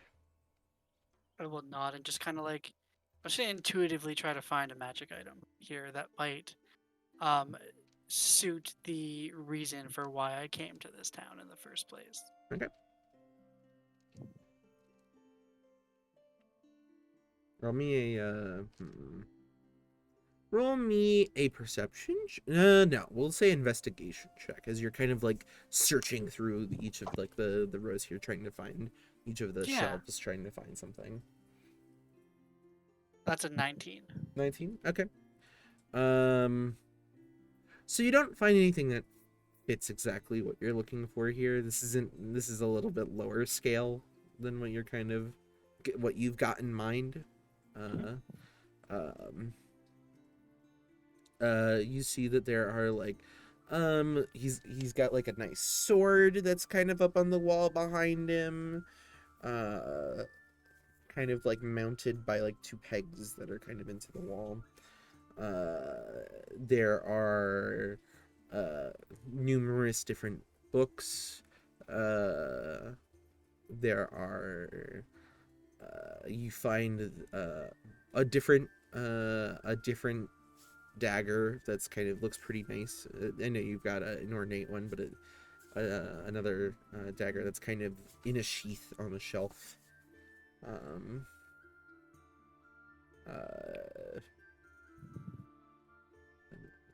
Does the sword look like it might be a little bit better than my current sword? You're not sure. You'd have to kind of get up closer to inspect it, you'd imagine. I would like to do that. I would like to inspect the sword. So it's behind his counter. Okay. You just kind of walk up and I'll walk up and ask him. Yeah, I'll be like, I'm interested in that exquisite blade behind you. okay, here. He pulls it down and kind of sets it on the thing here, and it's actually it is a long sword. Okay. And it has a nice kind of uh leather wrapped white wooden pommel or not pommel hilt that grip, and then there is a kind of like this bluish steel crossguard with a bluish steel pommel, and then the main steel of it is actually like a darker blue. Interesting. How much is this blade? Well, it's fairly well made. It is about I'd put it at about 750 gold. Interesting. And I will draw my sword. Well, not draw, but like I'll take my blade and put it down on the counter and just unsheath it so he can see like the top half of it with like the blue dragon scales. Mm. And I'm gonna say, this blade is also an exquisite one with its dragon scales. Perhaps you would be willing to trade my blade for yours.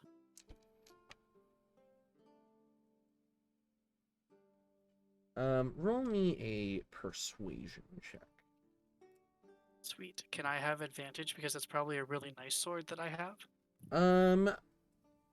No. Okay, that was worth a shot. You know, you miss all the shots you don't take. Yeah. Can I curse him? Always Can gotta ask. I get a benefit on this if I curse him? No. It's just an attack roll. Useless Hexblade's curse. It's fine. Everything's fine. We're okay. Nat 20. Okay. Dragon dice for the win.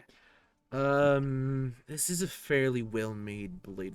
How'd you come into this blade? As I told you, where I come from, we had to kill to get our magic items.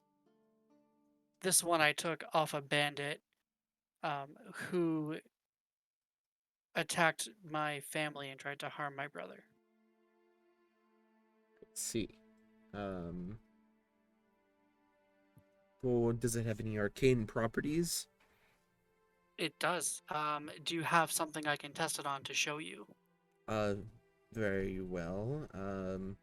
Here. And he like pulls out like a very like a wooden dummy, and he kind of puts it out outside the door so that you're not doing it inside of Yeah, totally. his store.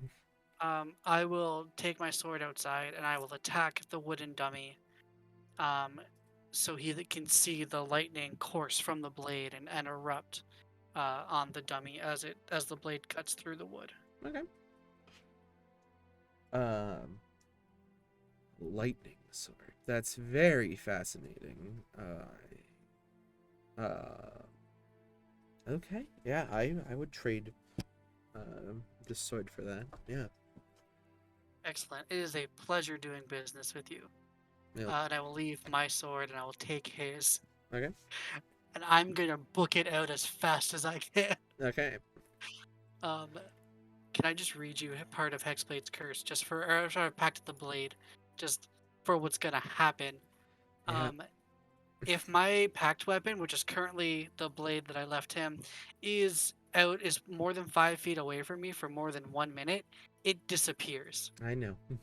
So I'm gonna book it out, and vanish as quickly into the crowd as I can. Roll me a stealth check. Cool. At disadvantage, because you are very with running and stuff like that, you are being pretty obvious. I'm going to Misty Step 30 feet away.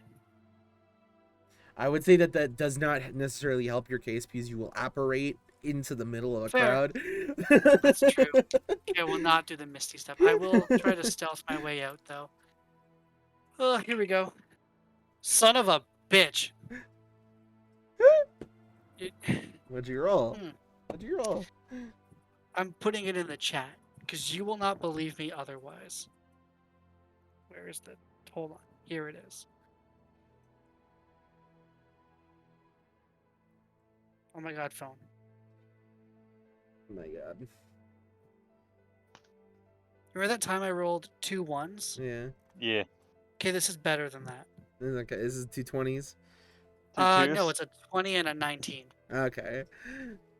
So with plus my stealth, 21. 21. Okay, interesting. You just hear barging out of the door. Thief! Thief! Thief! Get that tiefling! Fuck, he sees me?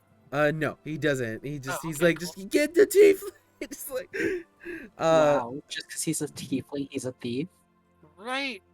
a bunch of guards start rushing through the area. We roll for them. I like Piper more. They were better at it.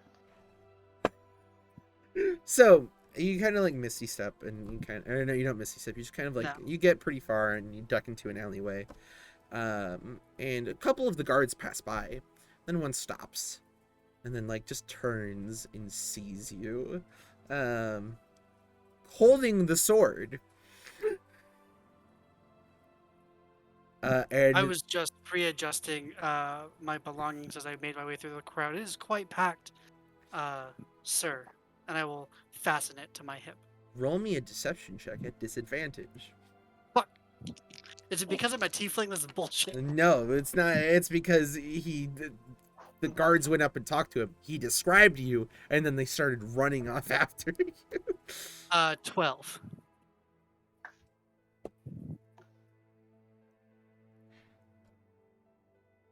He kind of takes a couple steps forward and like looks you up and down. I'm gonna need you to come in for questioning. See if you're the suspect in question here. Questioning for what? I believe I have a right to know what's happened. I believe you conned someone out of that weapon. No, this one I made a fair trade with. He just kind of Is that tilts. how? He just kind of Is that tilts how his all the head. shopkeepers here are? They make a deal with someone and then cry foul? If it's because I'm a tiefling, that's racist. You say that, and then he takes off his helmet, and you realize the horns he had on his helmet are just his horns. You can Oh, yeah, I understand where I'm forgot. coming from. Tieflings are human colored sometimes. You can see where I'm coming from. That is, I assure you, that is not what's going on here.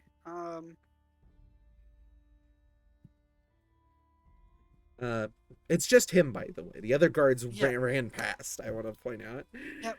And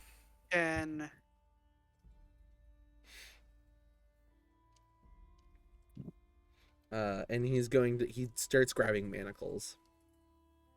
surely those aren't necessary. I'll go with you. Blade, and he offers his hand for you to set the blade in. I look forward to getting my property back, and I hand him the blade. And he kind of puts his hand on your shoulder and starts he moves you in front of him, and down, back down the street, towards the store. At this point,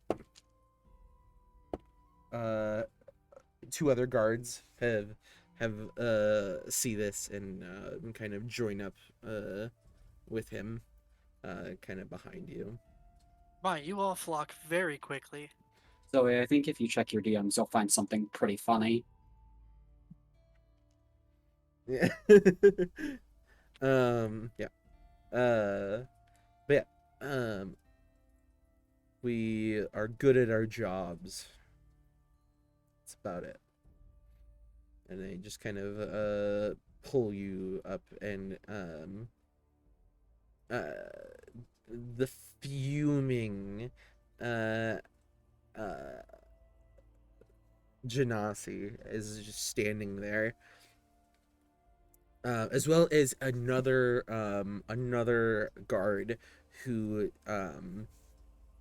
seems to have a little bit more gold trimming on him. These are the green Orientas.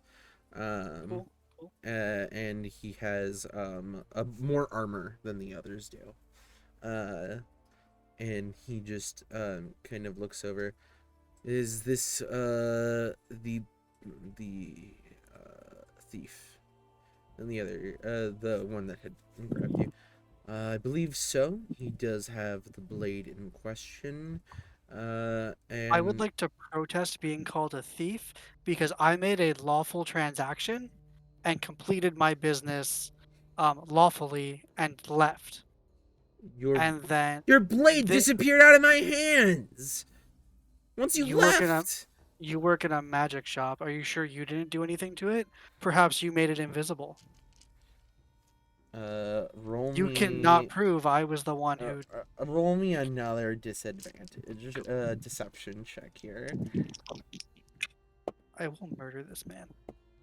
For At this what? point, I just plead the fifth.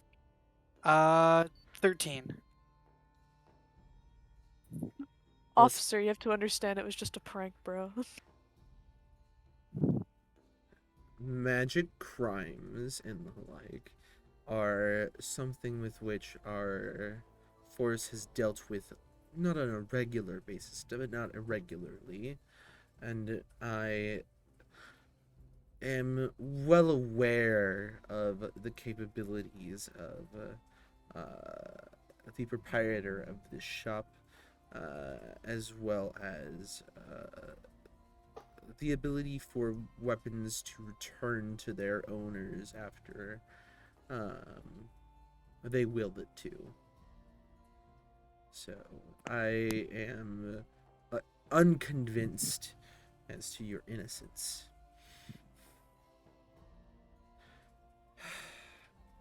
And what can I do to prove my innocence?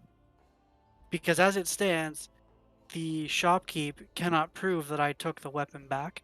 You cannot prove that I took the weapon back. So We will bring in our he just sighs. I will go get our arcane investigator.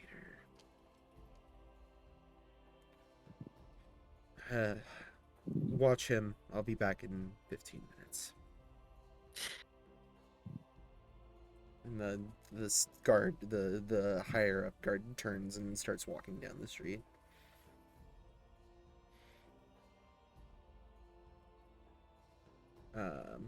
Just kind of everybody standing there out in front of the forgotten tome, just kind of quietly. The Mommy, that Genasi's man's a still thief. angry. I have done nothing of the sort. I want Piper and Sakir to roll me perception checks.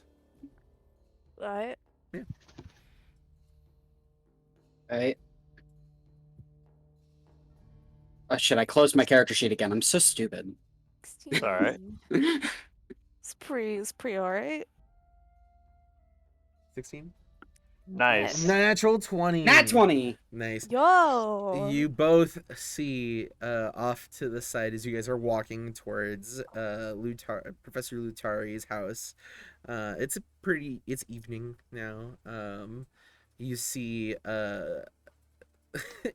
a blue-skinned tiefling, who is currently surrounded by 3 guards with a genasi next to them outside of the shop. Outside of the shop. I'm gonna turn to Piper. I'm gonna go, whatever he did, we don't know him. Read. If Glory What would the like fuck? to make a perception check to see if he sees them. Yes, I would like to make a perception check, please. To see my friends, one of which owes me a favor. Uh huh. I rolled a 4. You don't see them. I do not. There's a crowd. It's a crowd right now. We are just passing on by. It's minding our own business. Fucking We Piper's are- whistling, that's has not their our hands problem. behind their head. You guys see another this guard with like kind of this nice gold trimming kind of pass by over the street onto that side with what looks to be a kobold beside them, like this small like 3-foot Little guy? Yeah, a little girl. I mean, little guy Yeah. applies to both. Yeah, just kind of waddling alongside because of how short the legs are. Just walking over. Glory, you can now see this as they cross over and move towards you. Yes, you're expert. Hello. Look who's racist now. I was greeting them properly. I was referring to them as your expert. And that sounded was no- rather sarcastic. If I was being sarcastic, you would know, and I'm not stupid enough to be sarcastic when I'm in the right. But You I certainly apologize. don't stop I talking apologize either. for my tone. And the kobold walks up and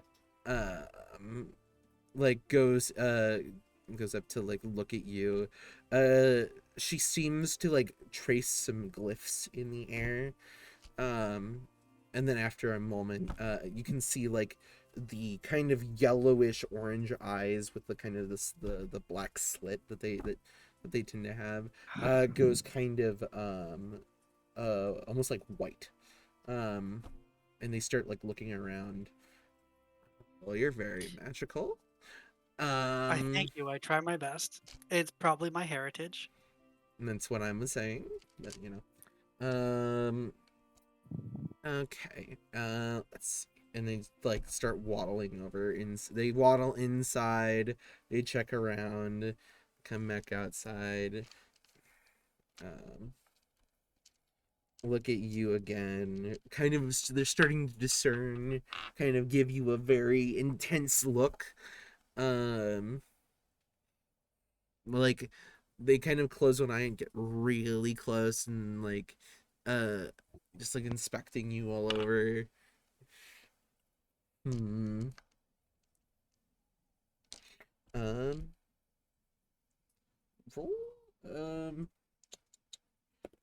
roll me just a deception check. I can certainly do that. You've been a bad dice. You've been a good one.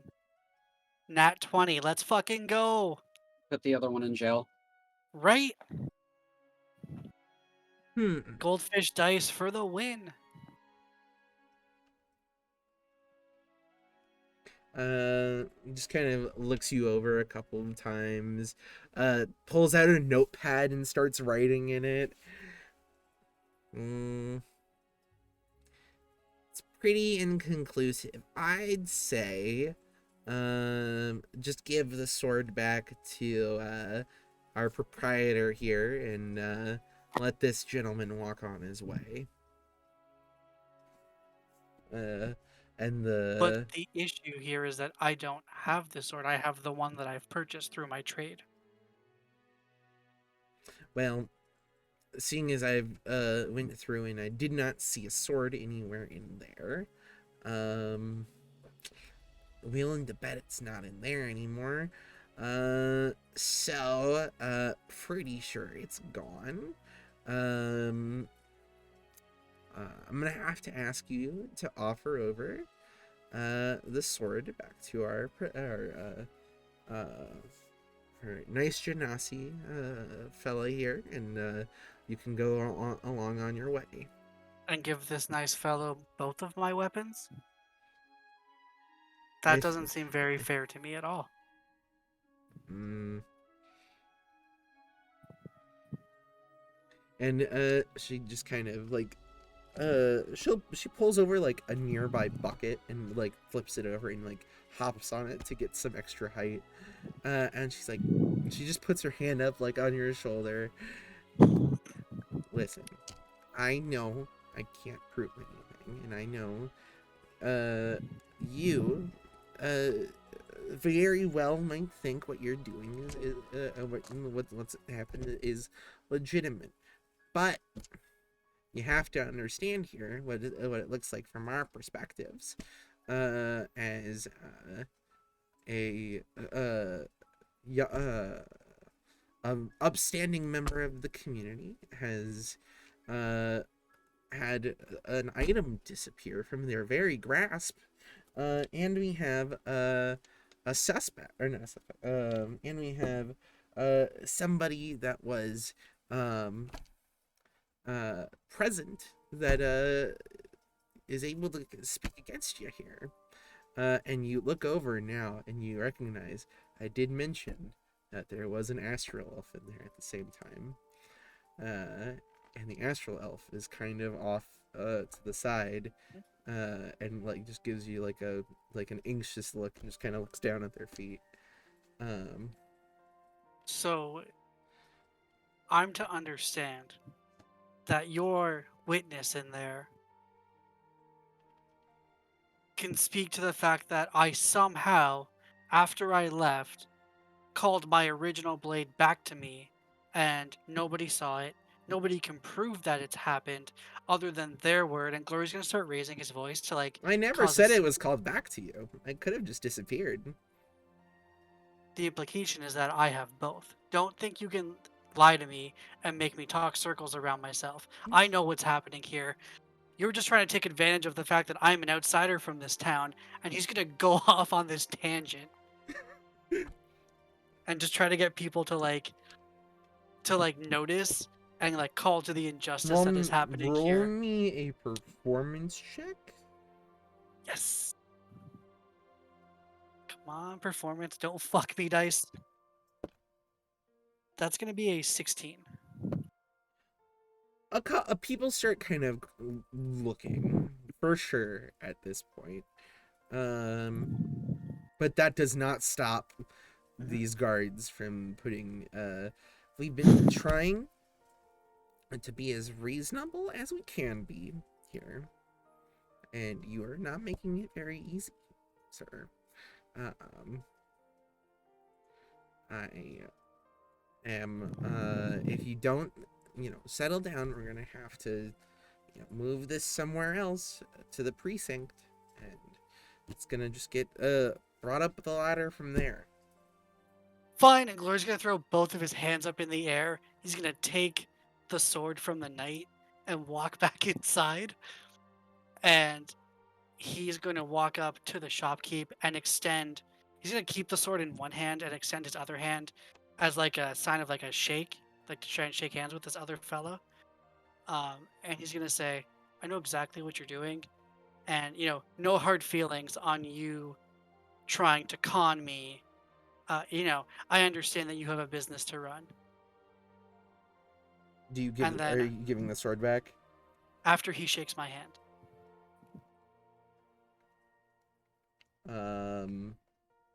He doesn't shake your hand. He just that's does. fine.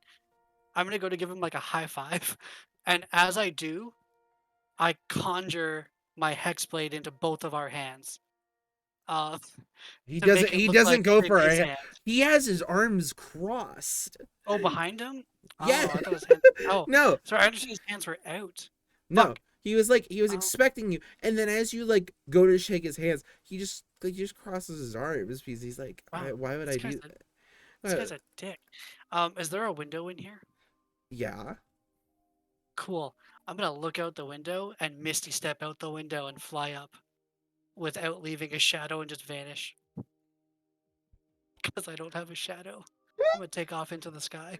You still didn't leave the sword, right? No, I took the sword. Roll me a stealth check. I'm not gonna put you in disadvantage because you're right. You don't leave a shadow and you flew up. Zoe, I'm going to apologize on Dan's behalf because he never will. That's a natural 20. Dragon dice. I'm not going to apologize for him because I think he deserves everything he gets. Mhm. Okay, let's see. Do they any of them notice you? So it's a full roll of 22, just as a Yeah. reference. Okay, well.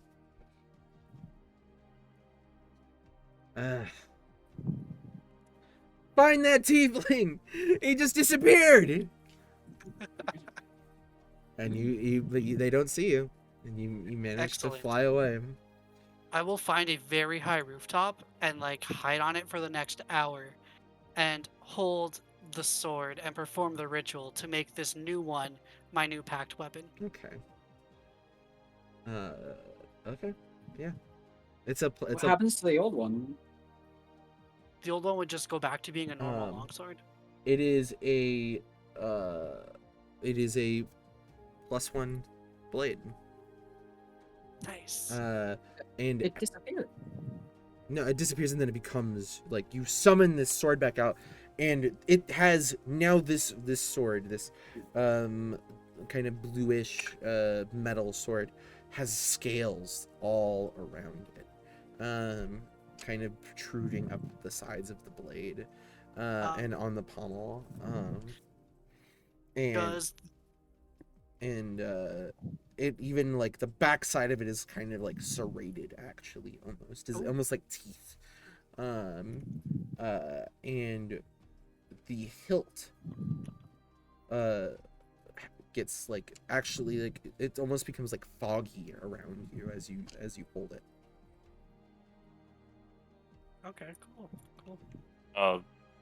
I don't know if this is important Yeah. at all, but you need like a full hour to do that. I'm saying it because he said he Yeah. stopped and did a full hour. Okay. So Yeah. I'm gonna but stop and do the full Okay. hour. yeah. Does the +1 also apply to my lightning damage?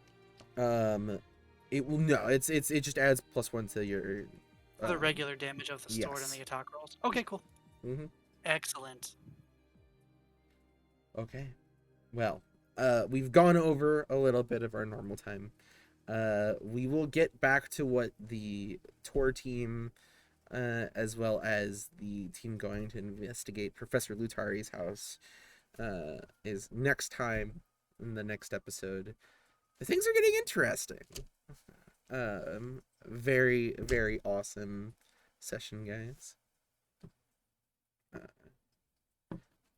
And That yeah, was fantastic. that was really cool. Yeah. All right. Unless there's anything anybody else wants to say, I guess we can get back to this next week. Yep. Okay. Yeah. Well, thanks everybody that's been watching so much for watching, especially those of you on here on Twitch and then on YouTube. We really appreciate it, and we hope you guys are as excited as we are to explore these characters in this world. So we'll see you guys next time. Bye-bye. Bye. Bye. All right. Bye. Hey.